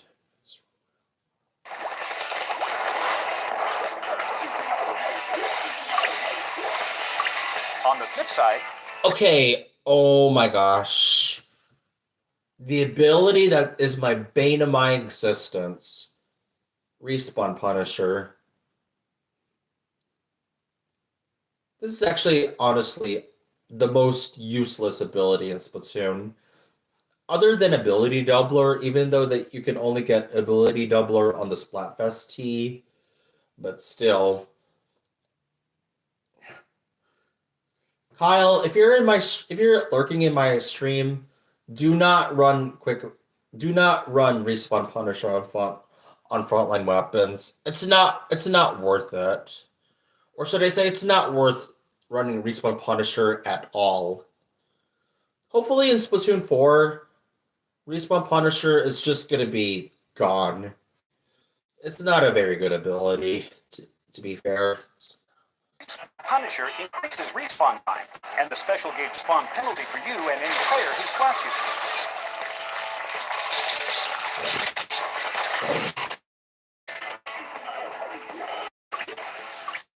Lurking, but Kyle might be lurking, not.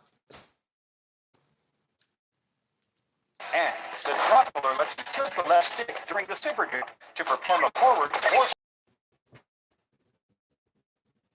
Sorry, guys. I don't know why it buffered.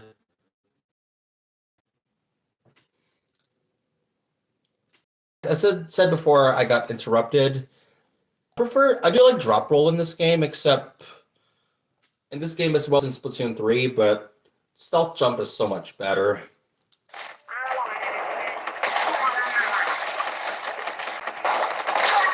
Want to know what you're up against? Check out the other player's gear on the map screen. Gear abilities present many unique challenges. Okay, so yep.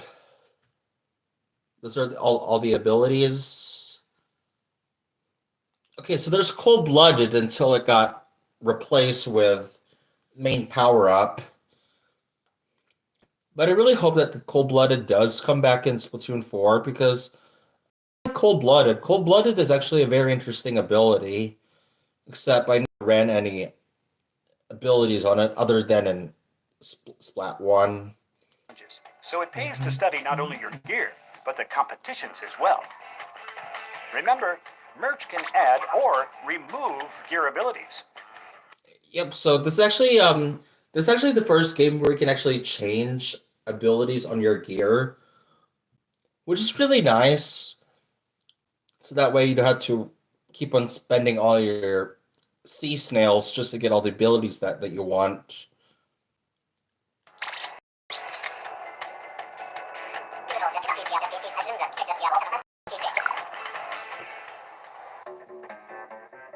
Okay, now, Salmon for the Run. job everyone's been talking about. I have some new information that I'm happy to share. Salmon The job Run. description says it's easy work with good pay.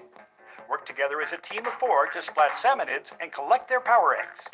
So, Salmon Run is actually a really nice mode. I didn't like Salmon Run very much in Splatoon 2 until I played it, until I got really addicted to it. Except for until there's a really bad map with bad weapons, such as Marooner's Bay with the Nozzle Nose, Luna Blaster, the Chargers, as well as the Splatshot Junior. Those are not very good weapons on certain Salmon Run maps. Apparently, this is the place that's hiring. Looks kind of shady if you ask me. They're not always hiring, though. Yep, so guys, way back in the day in Splatoon 2, Salmon Run was not open 24/7. So after a certain rotation, there's actually a hold on. Oh, why did I exit out?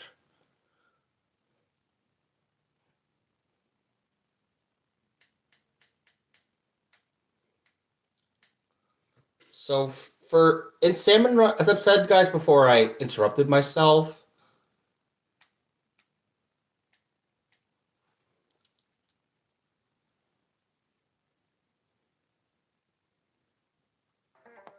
they're not always hiring, though. Yep, so luckily in Splatoon 3, Salmon Run is open 24/7, which is really nice. They're only open when the salmonids are on the move. Let's see. I pulled some strings and got a hold of this manual. It's all about salmonids, which I'm all about studying. It sure helped out back at the lab, especially when studying dangerous boss salmonids. Ah, the steel eel. These salmonids... Okay, the steel eel. Yeah, you gotta love dealing with this thing here. block your path with their long bodies and lay down ink wherever they go. Oh. Flyfish use jetpacks to hover while firing squid-seeking missiles. Yeah, there's the missiles. The steelhead. This Steelhead. fills bombs on its head with toxic ink and then throws them at targets. I'm afraid that's not all. Other undiscovered... Okay, so there's Stinger, Drizzler. While salmonids lurk in the depths. There's the Moz. Science changes with tide, and so too does the water level. Stay on guard when fog hits. Fog, yeah. I really...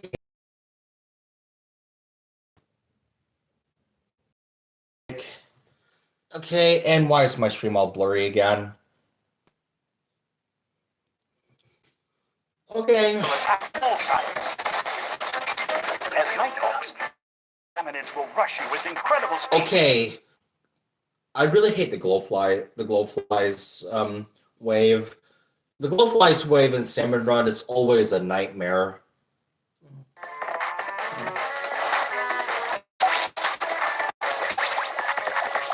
Especially when you're stuck in a corner. Okay, glowflies wave at high tide. It's terrible, especially when you're the only one left around. You have no specials. You run out of ink. You're stuck in a corner. No place for you to run. Yeah, the glowflies wave is such a nightmare to deal with. It certainly is dangerous work. However, special rewards make it more than worth the trouble. Items can only be earned. Well, no wonder I'm buffering. Shit. Why is it doing this? It might be my internet though. I really hope that during my Salmon Run stream on Friday, it's not going to be like this.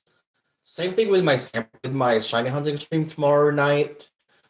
I really hope it's not, especially with my anarchy stream on Saturday. I really hope it's not doing this to me.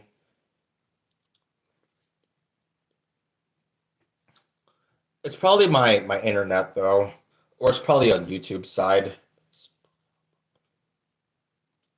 Why not give it a go?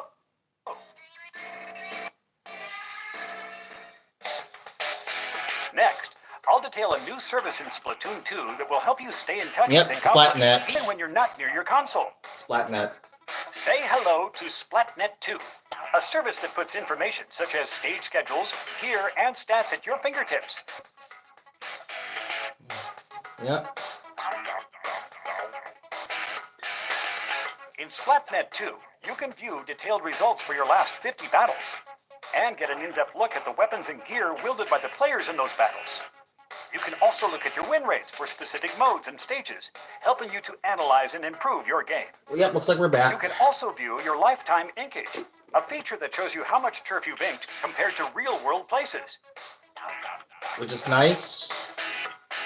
And for you gearheads out there, there's also a separate Splatnet shop that allows you to send gear to merch in Incompetence Square. He'll keep it in the back for you. Yep, bum. Splatnet 2 will be available to use via a smart device app called Nintendo Switch Online.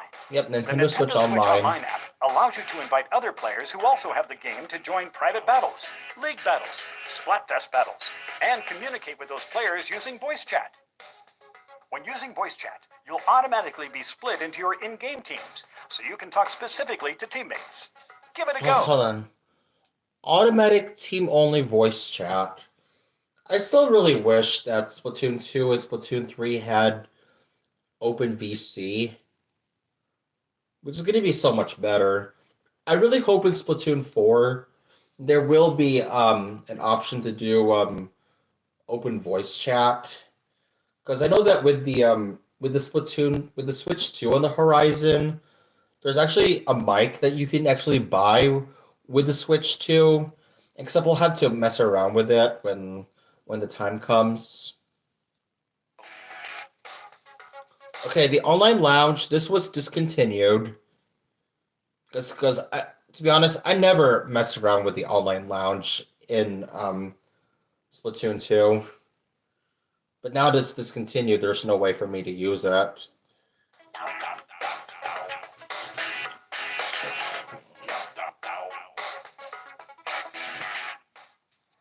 You seem pretty fresh, as Inklings say, so I feel you should be in the know. Check out this equip menu. Here you can set the control sensitivities. Yep, so in Splatoon 1, there was actually your R stick and motion sensitivities are the same in Splatoon 1, but luckily in Splatoon 2 and Splatoon 3 and probably going onwards,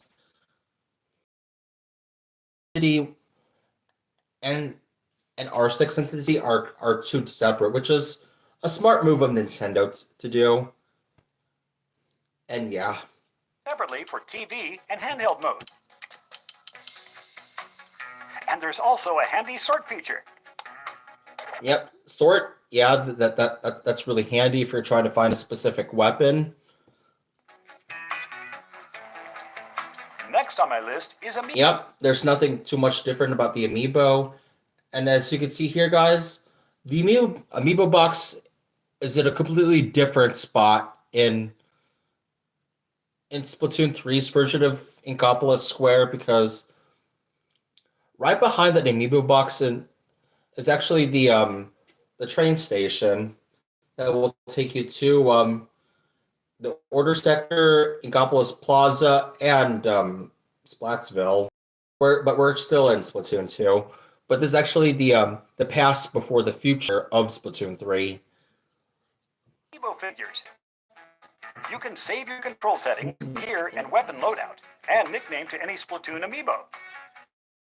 Just tap Amiibo on any Nintendo Switch console to instantly use those settings.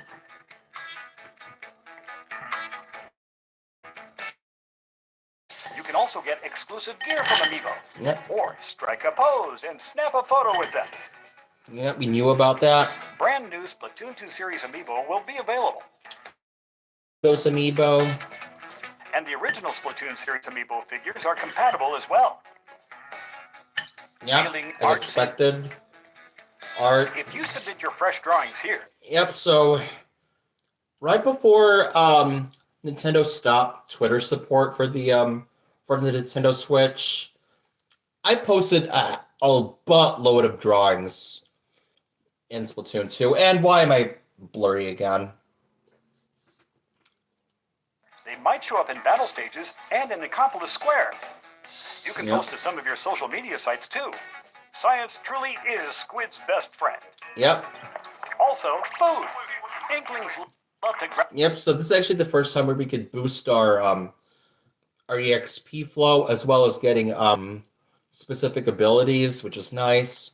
So there's Krusty Sean, who used to work at the shoe store,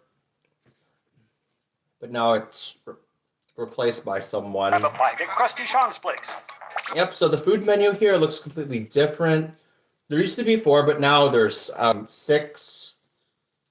Punch down on this stuff, and you'll get more points and money from battles. That reminds me. The shoal. Here at the show, you can play locally with friends using their own Nintendo Switch consoles. You even get to pick any mode or stage you want. Most players at the show will likely use wireless multiplayer. But for more serious competitions, LAN play is also possible. LAN play. I almost mentioned that the Inkling music scene is... Yeah, so here's the arcade machine. Really sad that there's...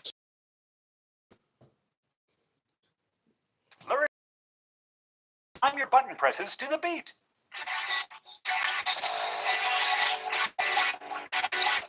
Bump, bump.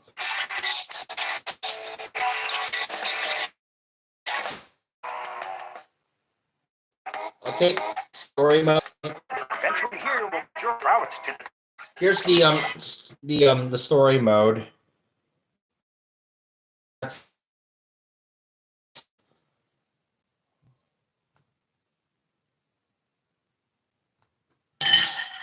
Shit, why is it doing this? Why is it all pixelated?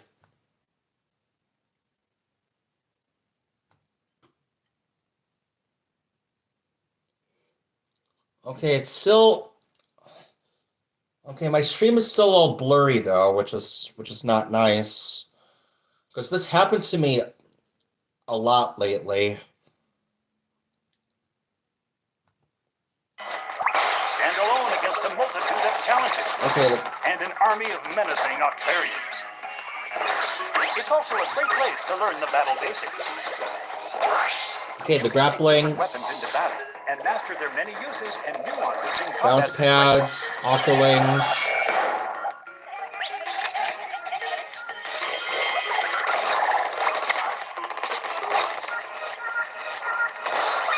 Yep.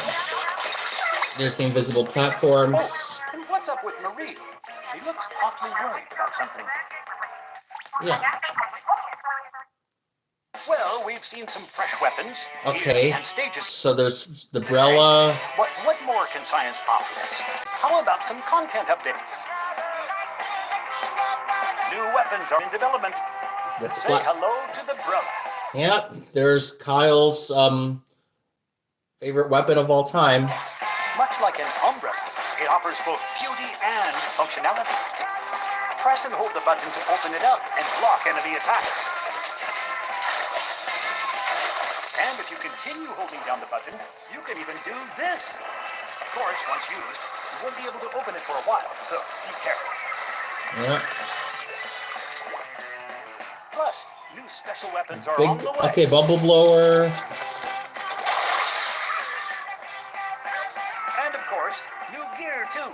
New gear. Fashion is a fickle beast after all.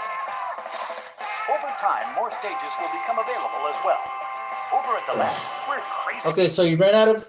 Well, Jake, just use whatever weapon you feel like using to 1 star. Excited to calculate the many ways this will change the game. Okay, Sniper Canal. Expect weapon, gear, and stage updates for around a year, along with 2 long years of Splatfest. Splatfest. I guess you could say it'll stay fresh. But what is a Splatfest anyway? I'm sure some of you know them even better than me. These events split players into 2 sides and pit them against each other in 4-on-4 matches for a limited time. Each Splatfest has a polarizing theme, leaving players with one option: pick a side and compete to win in turf war. May the freshest team win. And for the first time, you can fight alongside your friends on the same team. Okay, which is pretty awesome.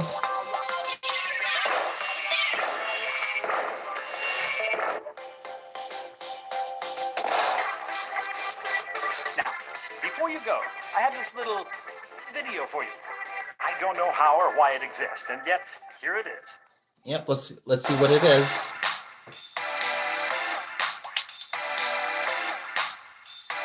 Bum bum bum.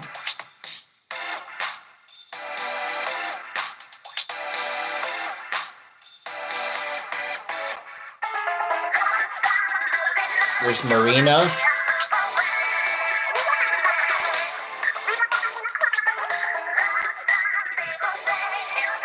Also, guys, don't forget to leave a like if you haven't already. Off the hook.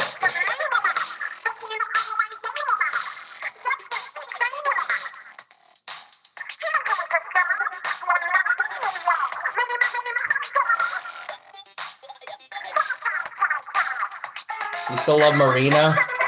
Yeah.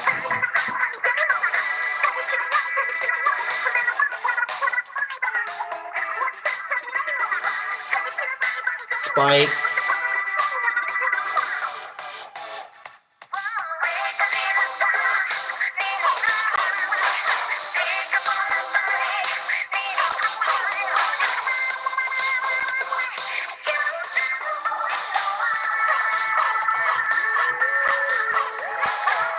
It's pretty awesome. Crushy Sean. There's Marie.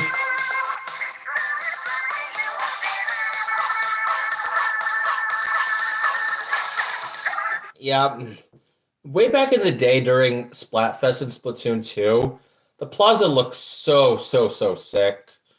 Even in Splatoon 3, even though there's hardly any difference between Inkopolis Plaza during Splatfest in this game and in Splatoon 3, but it still looks pretty amazing.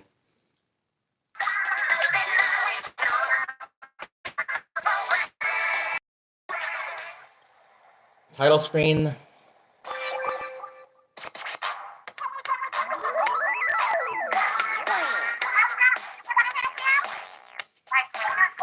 And here comes them just announcing introducing themselves. Yep. There's Pearl. And there's Marina.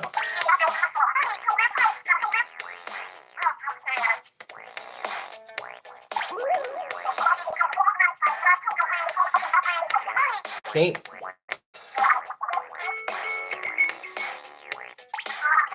That's the Splatfest World premiere that happened way back then.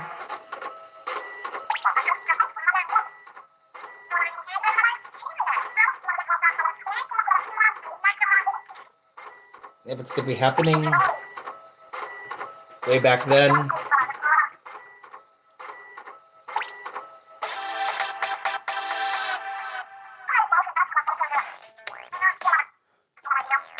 So Jake, if you're still lurking, Jake, which would you prefer? Would you prefer ice cream or cake? To be honest, if I pick one of these two, I would have to go with ice cream.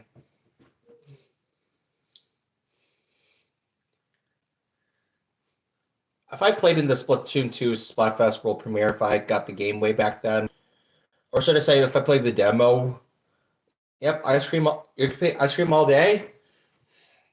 Yep, I do like ice cream, but if I pick one, it will be cake.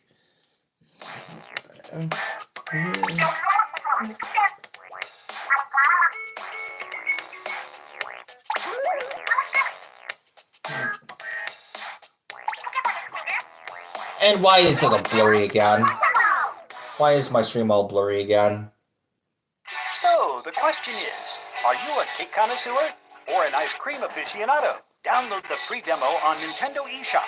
Choose your side and help prove your dessert of choice is the best on July 15th from 3 p.m. to 7 p.m. Pacific Time, 1 week before the game launches. Thanks for watching. Yep. Yeah, I still wish I got Splatoon 2 way back. Okay, last but certainly not least is the Splatoon 3 Direct. I want to see how much Splatoon 3 has evolved over the past nearly 3 years or so. I still want to see how much Splatoon 3 has evolved. Okay, guys, before I react to the Splatoon 3 Direct, hold on, I did not mean to do that. Hold on. Okay, guys, I'll be right back. I'm gonna go take a quick washroom break, so BRB, guys.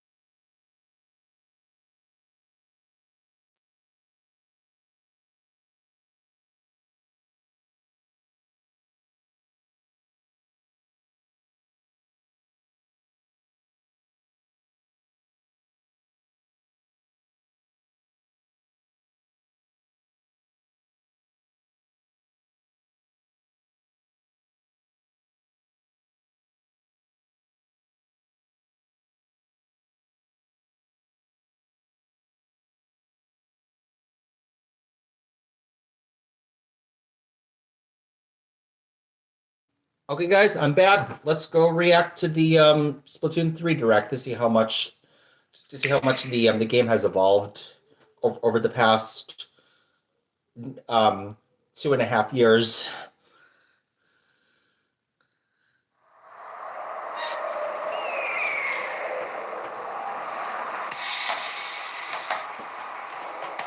Yep. So this is the area. So there's Splatsville. The area was where we do the tutorial. This is Splatsville, in the heart of the Splatlands. Despite its old-fashioned appearance, it's seen enormous growth in recent years. It's also the hottest new place for Inklings looking for things to do. Yep. Oh, hello everyone. Hope you're all staying fresh. I almost forgot about introductions. We're the Squid Research researchers Lab. from the Squid Research Lab. So there's the Inkling. Fascinated by what these Inklings can do. They can splat ink in kit form. Yep. And smoothly swim through it in swim form. We all knew that. We've been studying their biology day and night. There's eel tail.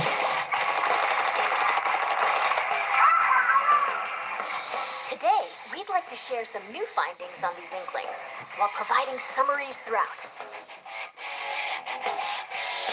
Okay, let's see. Of course, what goes for the Inklings also applies to the Octolings. Yeah. We're sure of We it. knew that. First, turf war. Okay. It's Turf. styling Okay. with some fresh fashion. Okay, turf and war. inking with even fresher weapons. Splasher. Naturally, Okay, so here's Scorched Gorge. It looks a little bit different. It looks completely different than it does now because there's actually no pillars in the way. And also, Jake, congratulations.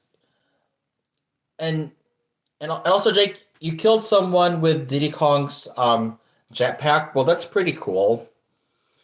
Okay, so here's Scorched Gorge. It looks way different than it does now.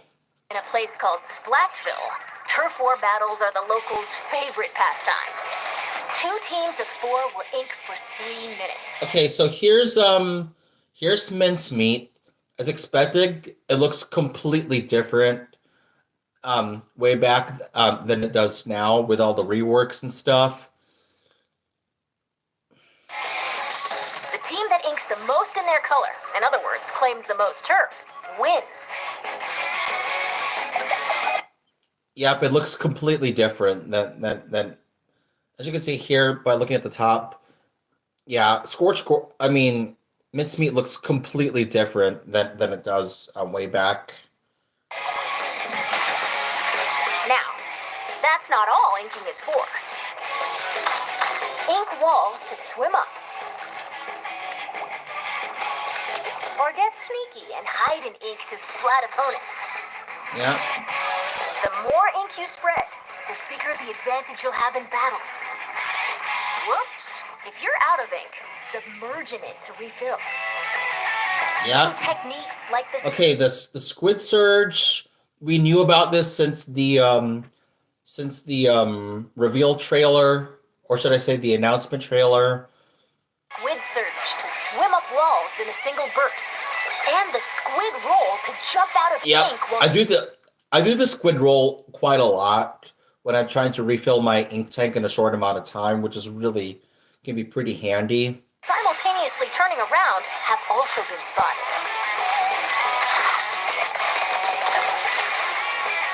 Oh, while it's glowing like this, the move also slightly repels. Yep. So that also gives you a slight a few frames of ink armor, which is really nice. Ink from opponents. Okay, We've discovered where these stages. turf war battles will take place. Stages confirmed for the Splatlands include Scorched Gorge. Okay, Scorched Gorge, as I said just now, it looks completely different than it does way back than it does now. Eeltail Alley. Okay, Eeltail Alley. Okay. Yep.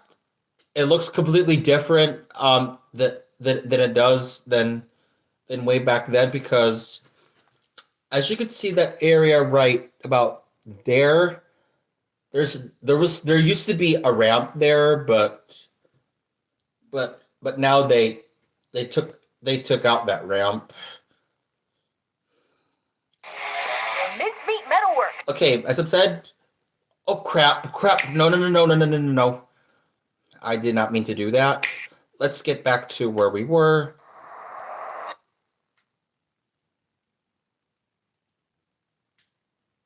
Hold on. Okay, hold on. Stages. Stages.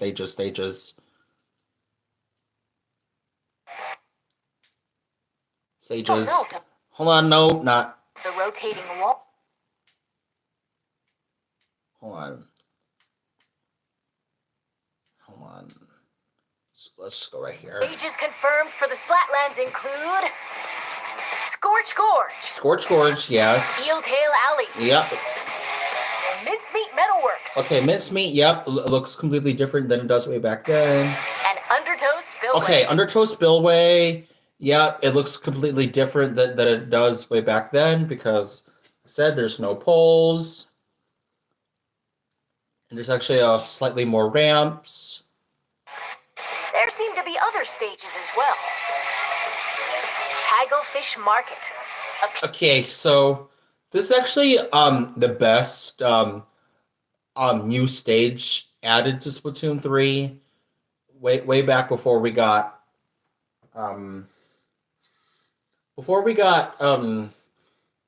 okay, I know that we got Brine Water. I'm not a really big fan of Brine Water. And then we got Umami Ruins, which we will see a little bit later on. And I know that Humpback came back, which I'm really disappointed of. And then we got Crab Leg, and then Crab Leg is actually a pretty good one. Here filled to the brim with street vendors. Welcome back, Junior. The stuff here looks fishy, though. Several stages from Greater Inkopolis also return. Museum Delfonsino. Okay, Museum. We knew that this is gonna be in Splatoon 3 because this stage was literally shown in the announcement trailer. Battles here take place in the central courtyard of this modern. But I do like the museum and Splatoon 1. Hammerhead Bridge. Oh my gosh, guys, if you played Splatoon 3 way back in the day when this came out, a lot of people really hated this stage. It's just basically one long hallway stage, kind of like Walleye Warehouse.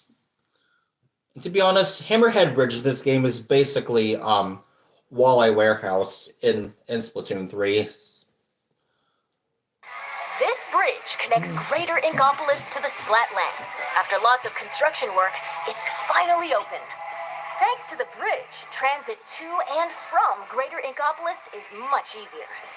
Mahi Mahi Resort. Okay, so Mahi Mahi Resort, this stage looks completely different than it does way back because there's more platforms. Because the original Mahi Mahi Resort in Splatoon 1, there was actually way more alternate routes and a few flank options. And right here, before all the major changes, it was terrible. A luxury resort in Greater Inkopolis.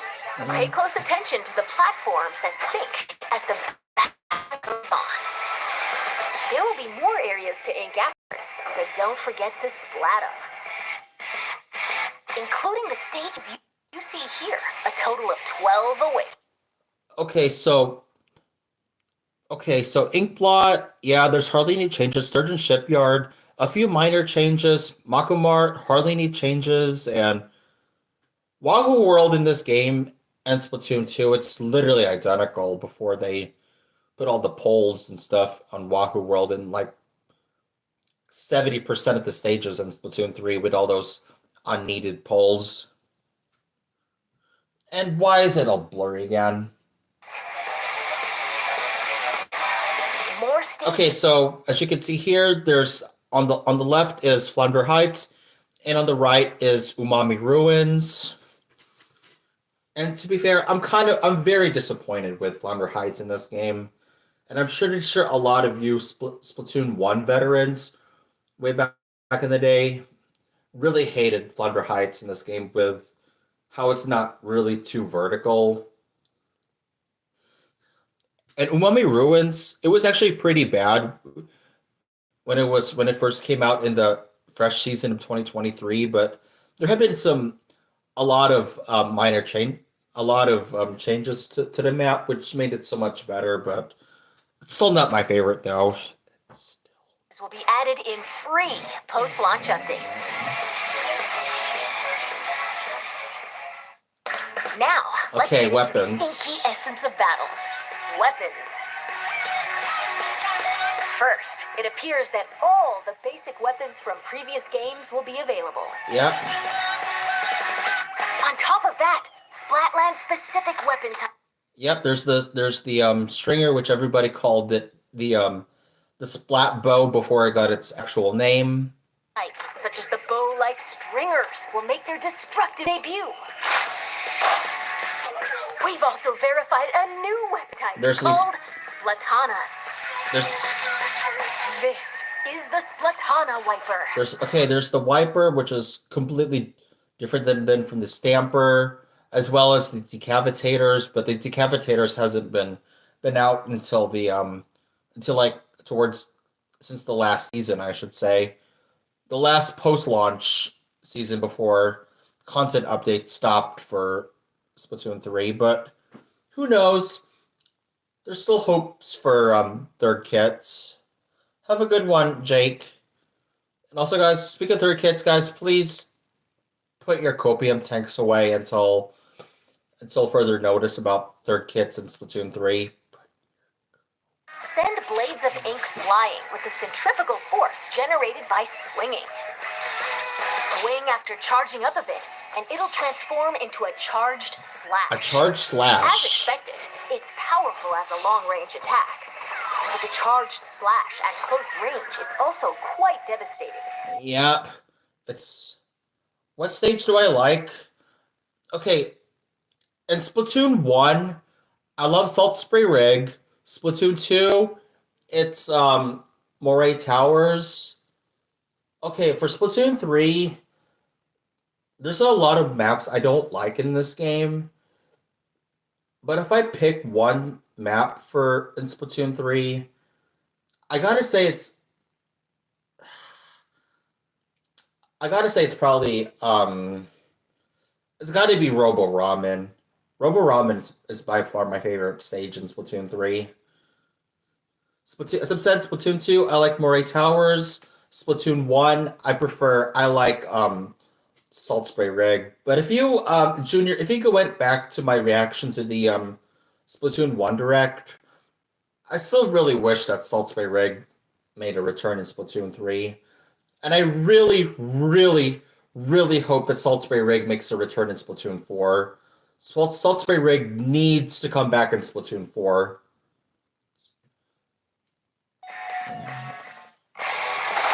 Let's dive into the weapons that can help you claim even more turf. Special weapons. Special weapons. As the name implies, these are special kinds of weapons that can be unleashed after filling up the gauge from inking turf. Okay, so there's the Killer Whale, which is basically more like the Stingray in this game. There are some new types we've identified, so let's take a closer look. This is the Tacticooler. When it's activated, a fridge appears. Okay, so the Tacticooler, this is by far the best special in Splatoon 3. I love the Tacticooler so much. I still yet to get... I don't think I have the... I think I do have the silver Tacticooler badge, but I might have to check. And I do want to get the gold Tacticooler badge at some point, because cooler weapons in this game are so busted. Especially the Tri-Slosher Nouveau, I should say. That's a really powerful Tacticooler weapon. It's probably by far the best Tacticooler weapon in all of Splatoon 3. with the main weapon itself with the tri-slosher. It's actually really cool with its fire rate, range, damage. But a lot of people, but to be fair, despite me using the tri-slosher, it kind of does need a few nerfs. It does need a few hitbox nerfs. I would also give it a an ink efficiency nerf, similar to the sloshing machine. But the tacticooler does need a does need a minor buff. They made the cooldown 10 seconds, but they need to buff it from 10 seconds to 8 seconds because Tacticooler is by far the best special in this game. But let's see what else the direct has in You'll mind. find in-game beverages stored inside. These have a variety of effects, like momentarily increasing speed. They come in packs of 4, so take one and share the rest with your teammates. This is the Wave Breaker. Okay, so the Wave Breaker. So this is, as I said from the Splatoon 1 reaction, the Wave Breaker is basically echolocator in this game. Except it's a much better version of echolocator. When activated, it'll unleash waves around the area. It'll also mark an opponent's location and cause damage. Try to avoid them with a well-timed jump. Finally, the Reef Slider. Okay, so the Reef Slider. So a lot of people think that this is just basically a an upgrade an upgrade to Splashdown, and I do agree. Even though that you have quite a bit of startup lag with the Reef Slider, and they did buffed it, which is nice.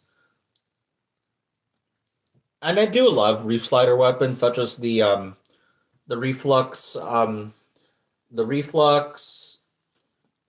Dreadringer and the Aerospray. Those are pretty good Reef Slider weapons, as well as the Dark Tetras. Those are pretty good Reef Slider weapons. Build up power, then charge into opponents who need a good splat. Once the attack ends, it'll explode and damage the surrounding area. Familiar special weapons, like the Tenta Missile. Okay, so Tenta Missiles. I remember when this special came out. I remember that people got so pissed when Tenta Missiles were coming back in Splatoon 3. It's still a really bad special now, but thanks to the cooldown nerf and its damage and radius nerf that it got, it became a much better special, but still a lot of people still really hate this special in Splatoon 3, even after the cooldown nerf that it got, but still. And to be honest, I didn't care much about Tenta Missiles coming back in Splatoon 3, but I know that a lot of people got so pissed when it first came out, and how toxic people were when the special was coming back. Inkjet. Okay, Inkjet.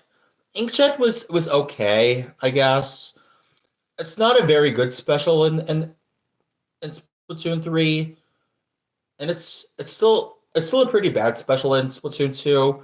It's a bit better in Splatoon 3, but there's hardly any differences. Inkstorm. Okay, Inkstorm, hardly any differences. Although there's some good weapons with Inkstorm in Splatoon 3, such as the Blobber, Nautilus, and a couple others, which is nice. Ultra Stamp. Okay, Ultra Stamp. Oh my gosh. So after the recent patch, this special became way too powerful, because after the throw, if you manage to get because the Ultra Stamp got a massive buff right here, which is insane. And to be fair, I do like using the Ultra Stamp, especially when you do a surprise attack with the Ultra Stamp. And Booyah Bomb Okay. will also make... Okay, Booyah Bomb. Booyah Bomb. I did enjoy Booyah Bomb. Booyah Bomb making a comeback, but the Booyah Bomb really needs to have a cooldown nerf. Not as much as Tenta Missiles, but the Booyah Bomb needs to have a few nerfs, though. their grand return. Special weapons are paired with main weapons, so find the combo that suits your splatting style. Yeah. Shop here to get your tentacles on some fresh weapons. This is Ammo Knights, owned by the chatty horseshoe crab, Sheldon. The locals have praised him for his wealth of weapon wisdom and sophisticated selection. Instead of using in-game currency for purchases, you'll need these Sheldon licenses. Oh yeah, that was actually a pretty smart move of Nintendo to use the Sheldon licenses instead of the cash, because especially in Splatoon 1 with no Salmon Run, buying all the weapons in Splatoon 1 takes forever. Same thing in Splatoon 2, but thanks to Salmon Run in Splatoon 2, getting all the weapons in Splatoon 2 takes a lot less time, but farming a lot of money in that game still takes quite a while. But thankfully in this game, you need Sheldon licenses to buy all the weapons, which is nice. Obtain them by leveling up through battles, and by consistently using the same weapons. One Sheldon license can be exchanged for one weapon that corresponds to your level. Oh, and just between us, if you exchange more Sheldon licenses than normal, it appears... Okay, this is actually very interesting here. I never did this, but to be fair, it's not worth spending 3 licenses for one weapon, to be honest. It's not really worth for the player to spend 3 licenses for one weapon when they're under level. He'll give you a weapon you like sooner than expected as a special reward.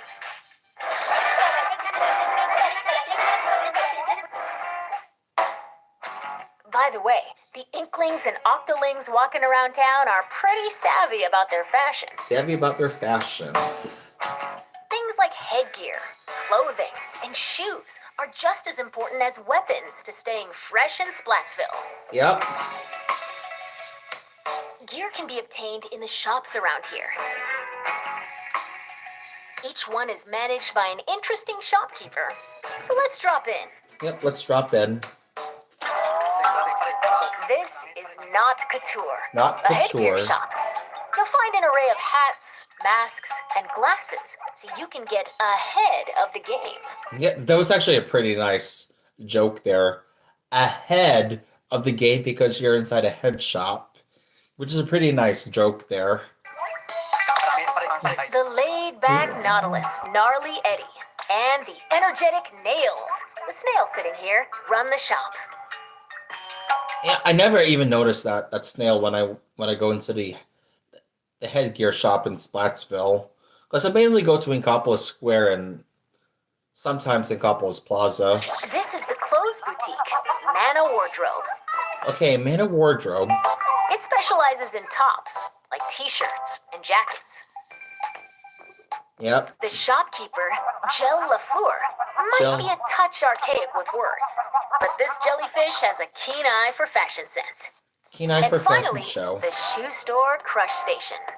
Get a variety of cool kicks here, from sneakers to sandals and even leather footwear.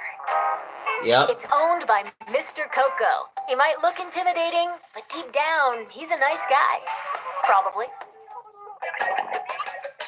You're more than welcome to pick out gear based on its appearance, but they do come with abilities that can help you out in battle. Abilities. Take run speed up, for example. It can Run increase speed. your running speed. or intensify action. This improves the squid roll and squid surge moves. There are even more abilities to discover. Plus, there's a fellow in Splatsville who can swap one ability with another. Talk to Merch here. Okay, so here's Merch. Merch looks completely different than he did back in Splatoon 2. And I do like his look, and I prefer his. Okay, I don't know if I like his old look or his new look. But if I pick one, I think I would prefer his old look. His new look is cool, but I prefer his old look. Maybe it's because of nostalgia for me, because Splatoon 2 was the first ever Splatoon game I ever played, but that's just me. And you can add an ability of your choosing to your favorite gear. Oh yeah, changing the main ability in this game, it's so cool that you can do that. Even you have to farm so many chunks just to change the main ability on a gear. And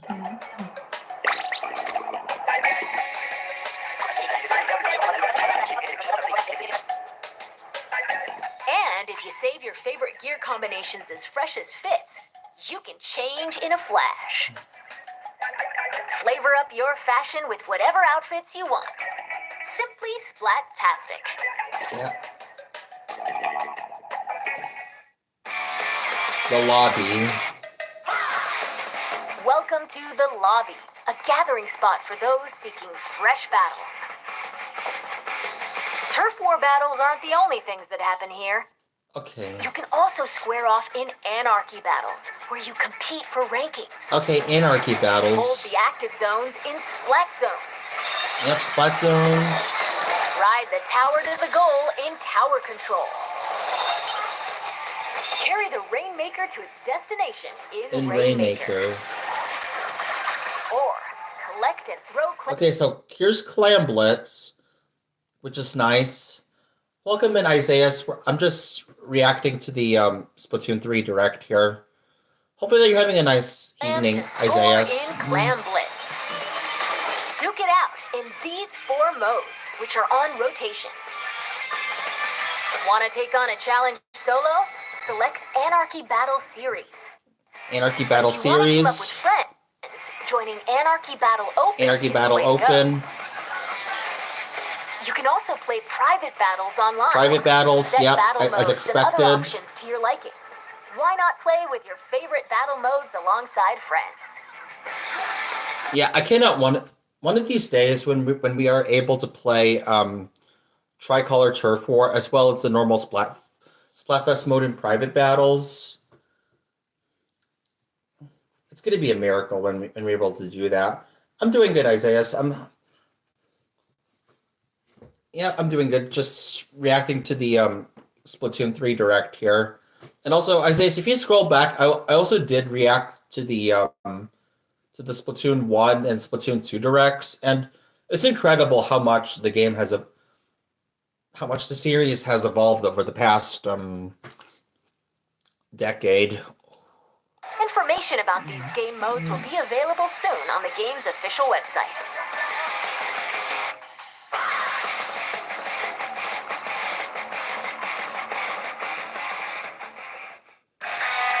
Now, The lobby. So, the lobby looks completely different than it does way back.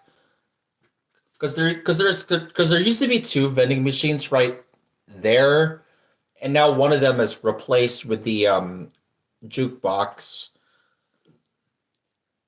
And I'm still kind of sad that there's actually a few songs that we can't request in the jukebox. Hopefully Nintendo will add them in a future patch, but time will tell. let's talk about the features within the lobby. This is the test range. Try out and get comfy with your weapons here. Besides being able to Which is practice nice. whenever you want, it's also a great place to get all warmed up while waiting for rivals to join a battle. Yep. Next up, ghosts. Ghost. Online Okay, ghosts. Those ghosts are pretty nice. I'm glad that they put it Ghost in the lobby. Even during the Splatfest World premiere, it was pretty awesome. Friends will appear as 3D holograms. Drop in on friends in the midst of battle and play alongside them. You can also join up and start a battle on the same team. You'll be able to see what your friends are up to. It appears that you can also call out to friends in the lobby and invite them for battles. Why not see these features for yourself? See that features for yourself. Yep, Splatoon likes to have all those cool jokes and stuff. This is where you can view battle replays. Okay, battle replays. I love this feature. The replays feature is so cool. It appears that it can somewhat recreate recent battles. Fast forward. Or skip to a certain part. Or even swap to another player's view. Yep. Incredible! Not only can you rewatch battles as many times as you'd like, but there's even a share feature. A share We hope feature. You'll use this handy tool to help you rank up. Next, we'll analyze and discuss this space within the lobby. Okay, the locker room. I hardly mess around with my locker, but I do like to check out other people's lockers from time to time. And yeah. The locker room. Here, you'll find some fresh lockers. One is yours, and the others belong to players with whom you've recently played. As you can see, you'll be able to place any acquired weapons, gear, and items to your liking. Slap on some snazzy stickers, and modify your locker's color. This is your space to express yourself, so customize it however you'd like to show off your signature splatting style. Yep. Oh, yes. Items can be obtained at Hotlantis, a general store on the edge of Splatsville. Yep. Apparently, the store manager vanishes quite often, so instead, it's run by an artist named Harmony. She used to be a regular customer here. It's got an outlandish assortment of items. Why not show the store some love by grabbing some goods? Okay, There customization. appear to be plenty of other customization features as well. When battles start, these splash tags appear. Splash They can be tags. customized with a banner, badge, and title. So I do like this customization. Looks pretty cool. This feature is one of the coolest things that could ever happen in any Splatoon game. Additionally, you can change the emote your character performs when you win a battle. That's pretty awesome, but I still wish there were losing emotes in this game. Hopefully in Splatoon 4, there will be both winning and losing emotes. Because I wonder how the losing emotes would look like in Splatoon 3. Other than just the typical ones.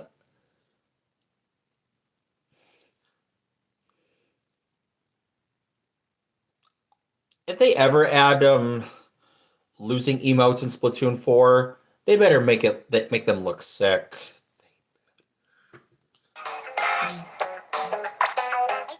All of these can be obtained via the in-game catalog, which will be available at Hotlantis. By using points earned from battles, you can unlock various items, like stuff for splash tags and seasonal gear. Welcome in Minix, and yeah, I really miss the losing animations. As I've said just now, I really hope that Nintendo will put losing emotes in Splatoon 4. And yeah, and also I did collect everything in each catalog, which is awesome. Following the game's launch, a new catalog is planned to be released every 3 months for 2 years. And to be fair, 2 years of updates for Splatoon 3 is not enough. 2 years worth of updates is not enough for Splatoon 3. If they had like 3 or 4 years worth of updates, it's gonna make this game so much better. 2 years is not enough.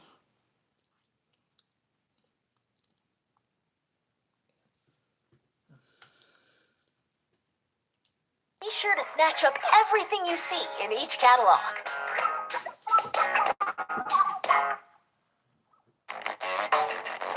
Phew. There's still a lot of info to share, but I need to take a little breather here. In the meantime, please turn your attention towards this. Yep, here we go. It's Table Turf Battle. Introducing Table Turf Battle! Lay out your cards for a dazzling deck duel! Ink different shapes with different cards! Charge up power, then unleash it all at once with a special attack! There are cards like this, and even ones like this, and there are over 150 cards to collect in-game! I did collect all the cards in Table Turf Battle, which is pretty nice, and pretty much the only thing left I'm doing in Table Turf Battle is just grinding until I reach level 50.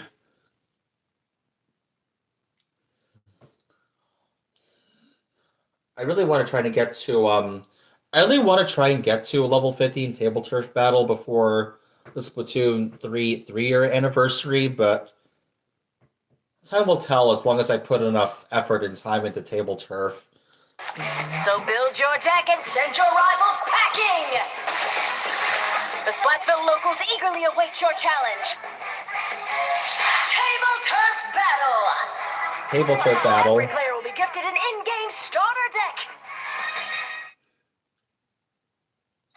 Excuse me, I lost my clampoosier for a second there. That was Table Turf Battle, a 1v1 competitive card battle spin-off of Turf War. It appears you can play this at the Table Turf Battle Dojo in Splatsville. Be on the lookout for more details about Table Turf Battle in the future. And now, this! Salmon Run.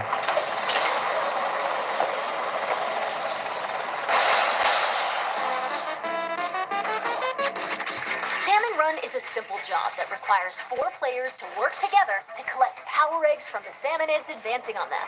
This part-time gig is rumored to be a little fishy, but it pays pretty well. By defeating particularly ferocious creatures called boss salmonids, you can obtain valuable golden eggs. Golden eggs, yep. You'll need to collect and deliver plenty of golden eggs in order to complete this job. And I do love the egg throw. The egg throw in Salmon Run made Salmon Run so much better in this game compared to what it did in Splatoon 2.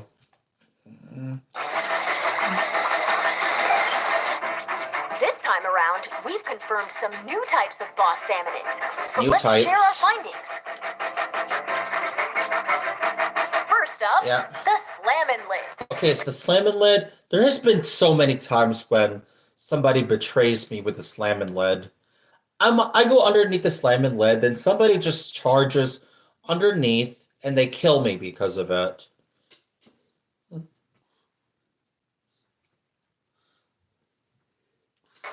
It creates barriers and protects salmonids on the ground. It's definitely a big benefit. Get too close to it, and it'll attempt to crush you. So approach with caution.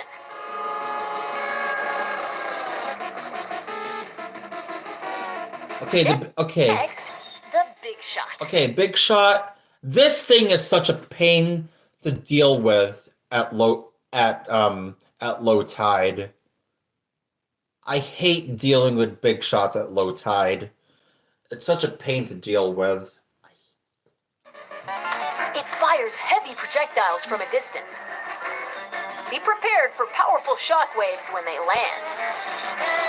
With new boss salmonids confirmed, make sure you're ready for an even more dangerous salmon run.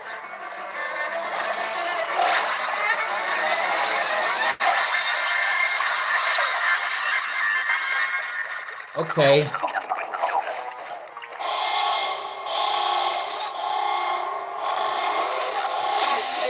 there's the Kohozuna. Looks pretty awesome way back. One of the new King Salmon is unbelievable. It looks like they'll occasionally appear just before you complete the job. Yeah, guys, how many of you guys were able to take down the Kohozuna? Because I did a few times. The Kohozuna is such a pain to is okay to deal with. Obviously, the Ouroboros is a lot easier to take down, but I hate taking down Megalodontia. Megalodontia is such a pain to deal with, especially at high tide. Megalodontia is such a pain to deal with at high tide. Even the Triumvirate is such a pain to deal with at high tide. But luckily, we are having a golden rotation in Salmon Run this upcoming weekend, which is going to be awesome. Even though that it's going to be on a pretty mediocre map. The tank on your back is a specially provided egg cannon, and it appears that you can fire golden eggs to deal massive damage. Yeah. However, these battles are under a time limit, so rack up as much damage as possible to drive them back. I do like that one player message left, because it will alert you when 3 of your teammates are down, and I do like that feature there.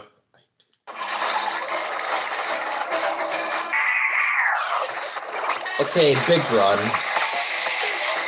And this is the still being researched big run. We believe this is when salmonids invade the city in which Inklings and Octolings live.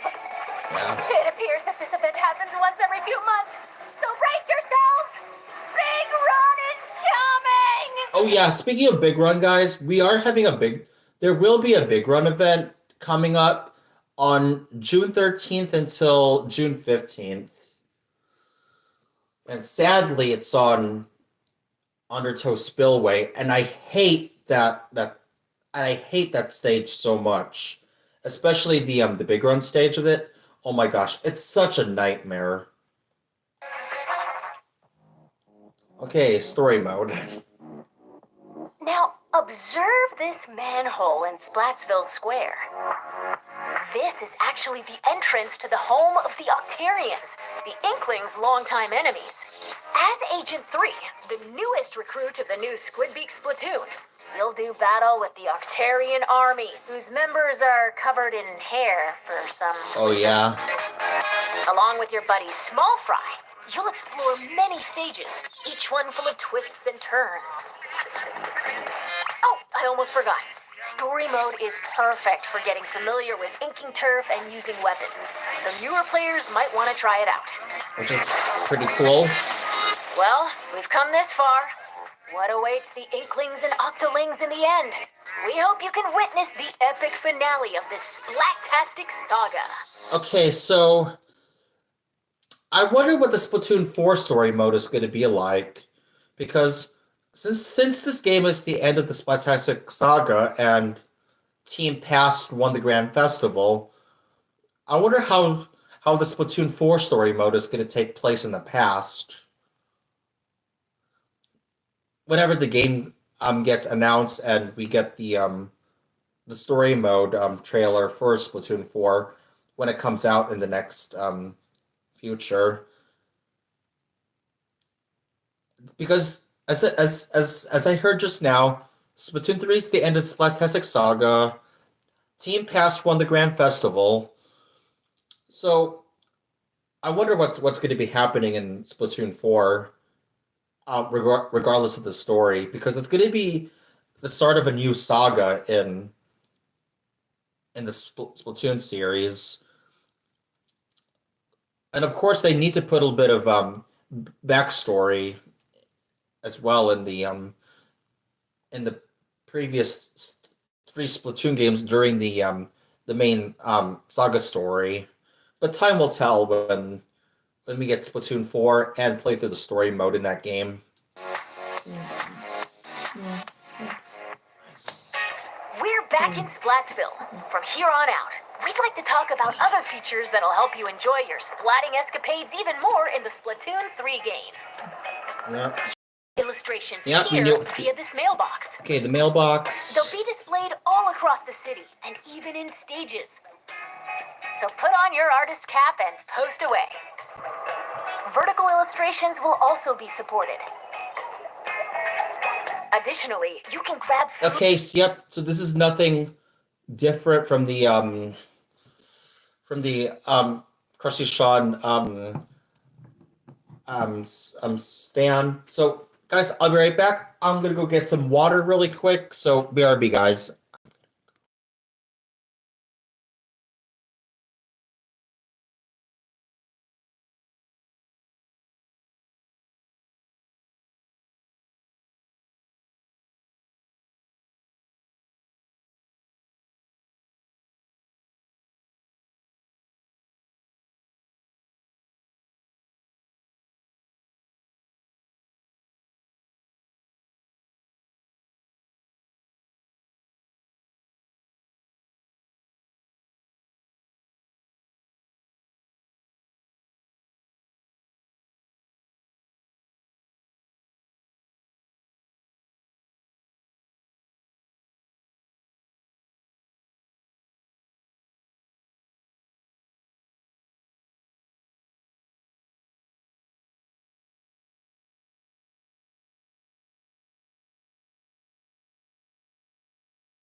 Okay, guys, we are back, and have a good night, Isaiah. Hopefully that you have a good one. Food and drinks that'll help you in battles at the concession stand. Or use local communication to play with nearby folks in your favorite modes at the shoal. By using photo mode, you can snap selfies, send photos to a smart device, Yeah. or display them in your locker. This is the Recon Guide. Recon mode. Select your favorite stages at any time. Let's have a look at that again really quick. Or display them in your locker. This is the Recon Guide. Okay, okay, so this looks completely different than it does, because there's actually no way to scroll to the next page to see the other 12 stages. But it's nice to see how much this has evolved over the past 2.5 years or so. The game. Favorite stages at any time and take a stroll around them. Why not get familiar with each stage prior to battles?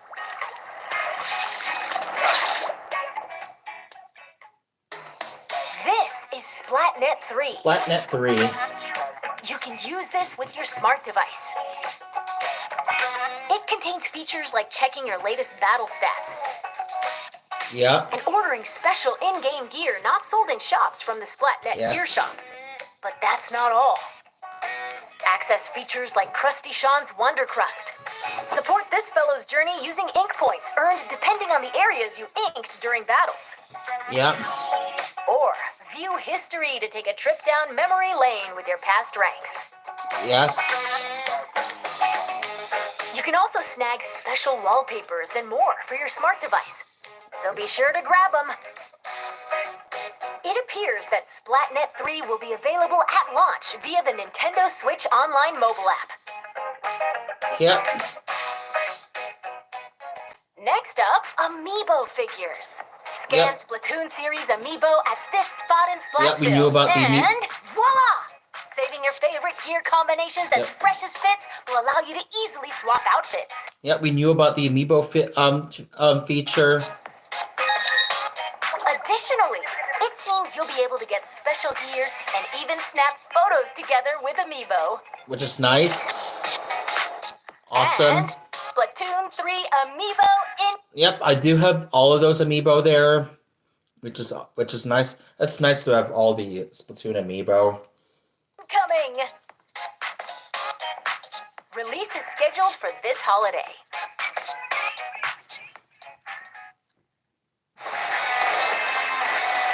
Now, let's talk about post-launch updates. As we mentioned a while Post-launch ago, updates. following the game's launch, a new in-game catalog will be released every 3 months for 2 years. As I said, guys, 2 years worth of updates for Splatoon 3. It's not enough. 2 years is not enough for a lifespan of Splatoon 3. If it had like 3 or 4 years worth of updates, Splatoon 3 would definitely skyrocket. But we'll have to wait until we get a content extension for Splatoon 3, even though I doubt it's going to happen. Other than getting Splatfest and Tricolor Turf War in private battles, and maybe third kits. New weapons will also be added around the same time as each catalog.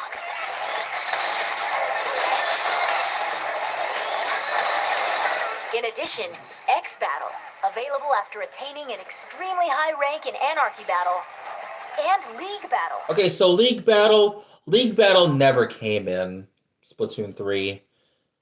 It just reverted into Anarchy Battle Open, and League Battle just became the challenges. I do like the challenges in Splatoon 3, except I hardly play them. But I do want to try and do more challenges at some point in Splatoon 3. Unless there's a way to do the league-style battles and private battles, which I don't think will never ever come, which is very unfortunate. Where every 2 hours you can compete in teams based on your Anarchy Battle results are planned to be added in future updates.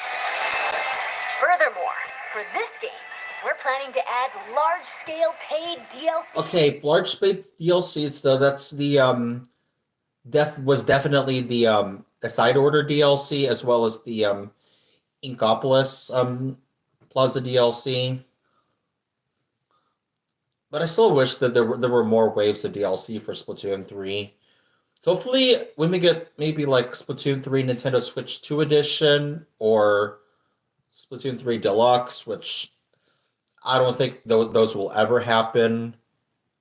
But time will tell if we're going to get Splatoon 3 Nintendo Switch 2 Edition. But I don't think it's going to happen.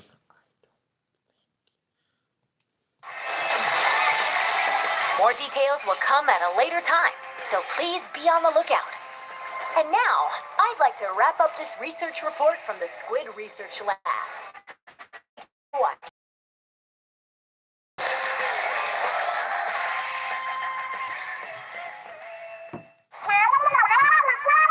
Here's Deep Cut. Huh?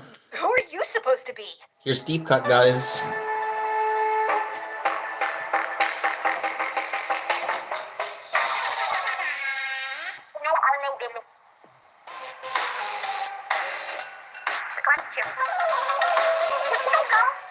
There's Fry, Shiver, and there's Big Man.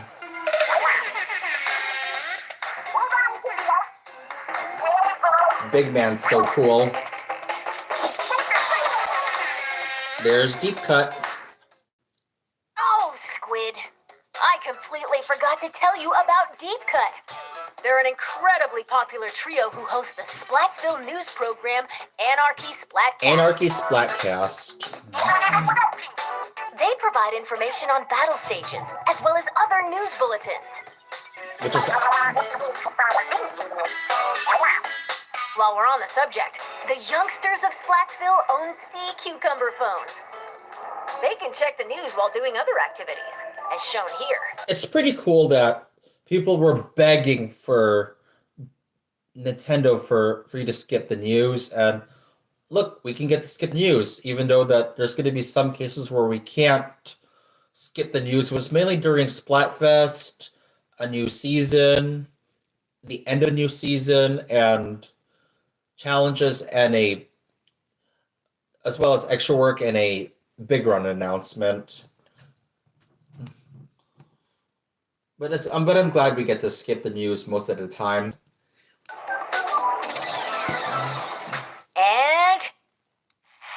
And Splatfest.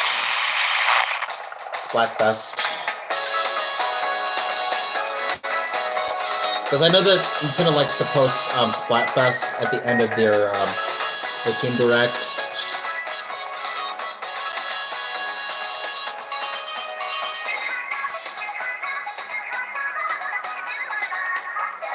There's Shiver. I do like Anarchy Rainbow. Anarchy Rainbow is actually a very good piece of music in Splatoon 3.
It's been confirmed that Splatfest will make a return. Yep. We knew about that a long time ago. You pick a team based on the announced theme, then settle the outcome via battle. And this time around, there will be 3 teams to choose from. Yeah. Oh yeah, because of this, there was actually a 33% chance that you would win a Splatfest because of the 3 teams, but I do like the 3-team Splatfest because it does spice things up a little bit. But hopefully in Splatoon 4, Nintendo will just go back to the 2-team Splatfest. But who knows? I do like the 3-team Splatfest in Splatoon anyways, because it does spice things up a little bit, even though that some Splatfest themes, such as the Weekend Splatfest, as well as the Weekend Splatfest, that was mirror match hell for Team Saturday. Even this past Springfest, it was mirror match hell for Team Night, even though that they still win. Splatoon of last year, mirror match hell for Team Wizard. I still really hope that Nintendo will do something to fix mirror matches in Splatoon during Splatfest, even though it will probably never happen, which is very unfortunate. But still, these 3-way Splatfest does spice things up a little bit. Splatfest consists of 2 halves. In the first half, teams will compete in 4v4 turf war battles. The second half is a tricolor turf war. Tricolor turf war, yeah. It's a special mode where, whoa, 3 teams fight at the same time. 3 teams fight at the same time. All players on the team currently in first place will start in the center of the stage. 2 players each from the second and third place teams will attack the first place team. Oh yeah, so guys, back when you played Splatfest World Premiere for Splatoon 3, the leading team cannot pick tricolor battles because they were currently in the lead, but ever since the spicy versus sweet versus sour Splatfest, any team can pick Tricolor Turf War, regardless if you were in the lead or not, which is a very smart move in Nintendo because they really want everyone to get engaged playing Tricolor Turf War. And I do like the concept of Tricolor Turf War. And I can't wait to play this mode when I can't wait to play Tricolor Turf War and private battles when the time comes. I don't know when it's going to be happening, but the earliest I could see it happening is sometime in September when we get the 10.0.0 update for Splatoon 3, where we get the Splatfest T replica and the normal Splatfest and Tricolor mode and private battles, but time will tell when we get that. From opposite ends of the stage. Can the leading team defend themselves? Or will the other two teams exact revenge and force them out? Use the Ultra Signal to control the battle and contribute to the Splatfest while working alongside the members of Deep Cut.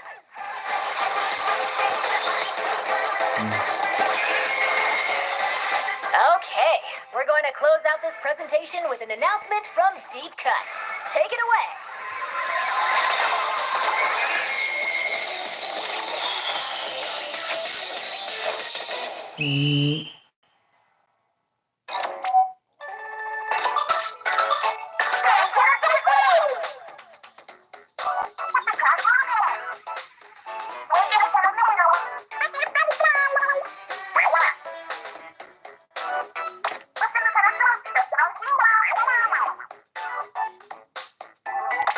Here we go.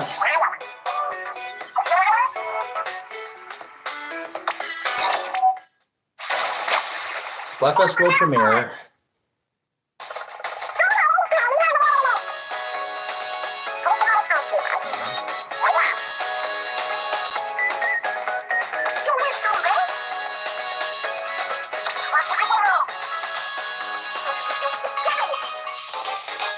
Okay, rock, paper, scissors.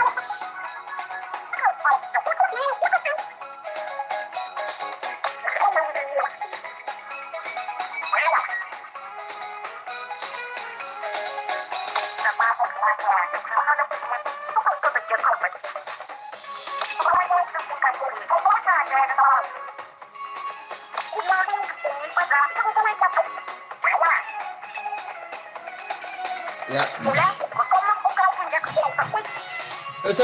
It's actually pretty cool to see how much this has evolved.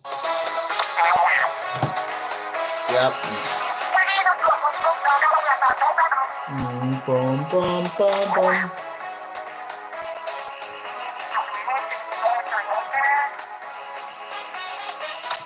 You hope for... Hold on, Minix. You said you hope for Splatoon 4 it's more than 8 players. Well, Minix, I don't think... That will never happen, sadly.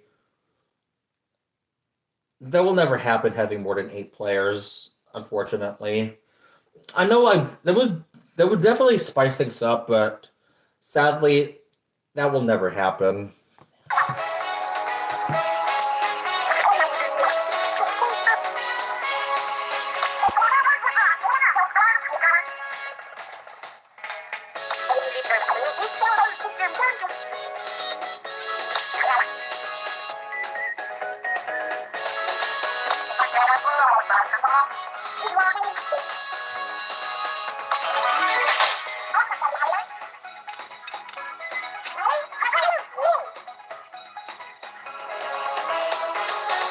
That's all we have to share today.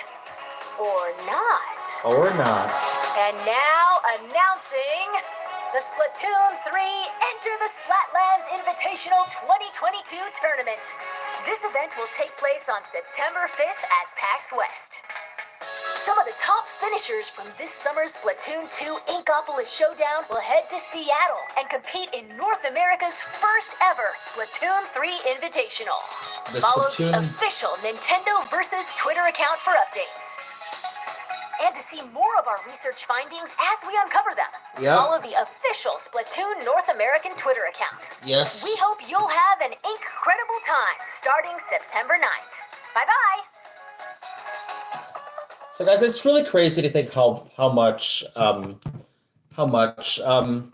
how much the Splatoon series has evolved over the past 10 years. It's really awesome. Okay, guys, that will be it for the stream. Let's go do a raid. I'm gonna put my outro music while I find ourselves a beautiful raid target. So stick around, guys. Let's go do a raid.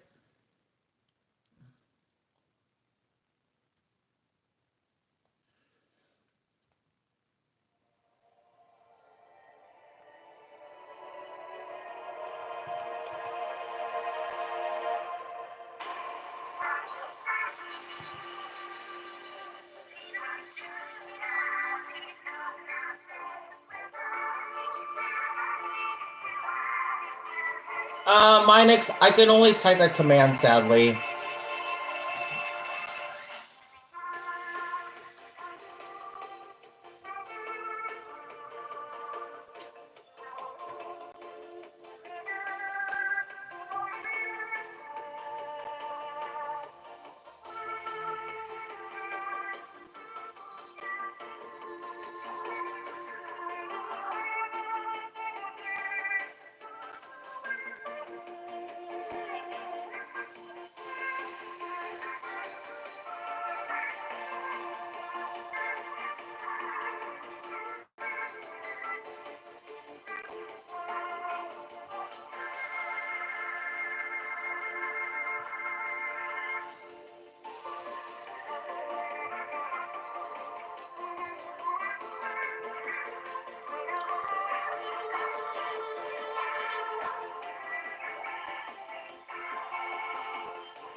Okay, guys, I'm still trying to find a raid target here, so stick around.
Okay, do want to raid this person, though.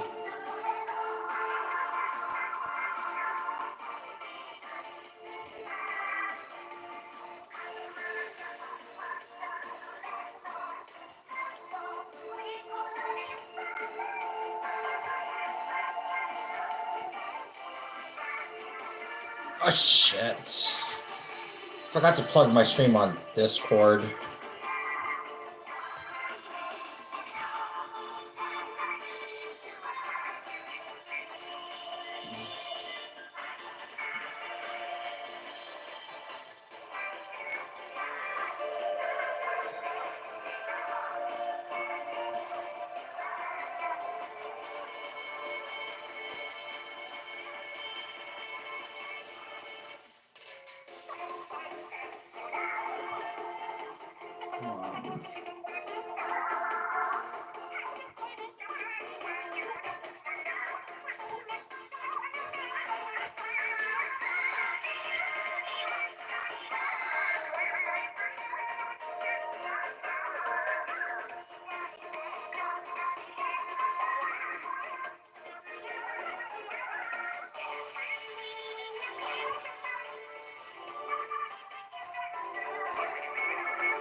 Okay, guys, I got a raid target.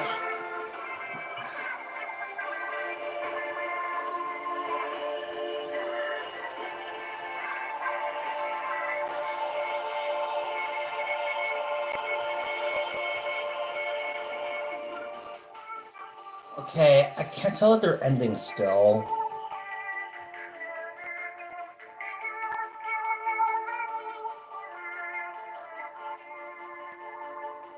Yeah, let's go raid this person. I can't tell if they're ending anytime soon, but let's raid them anyway.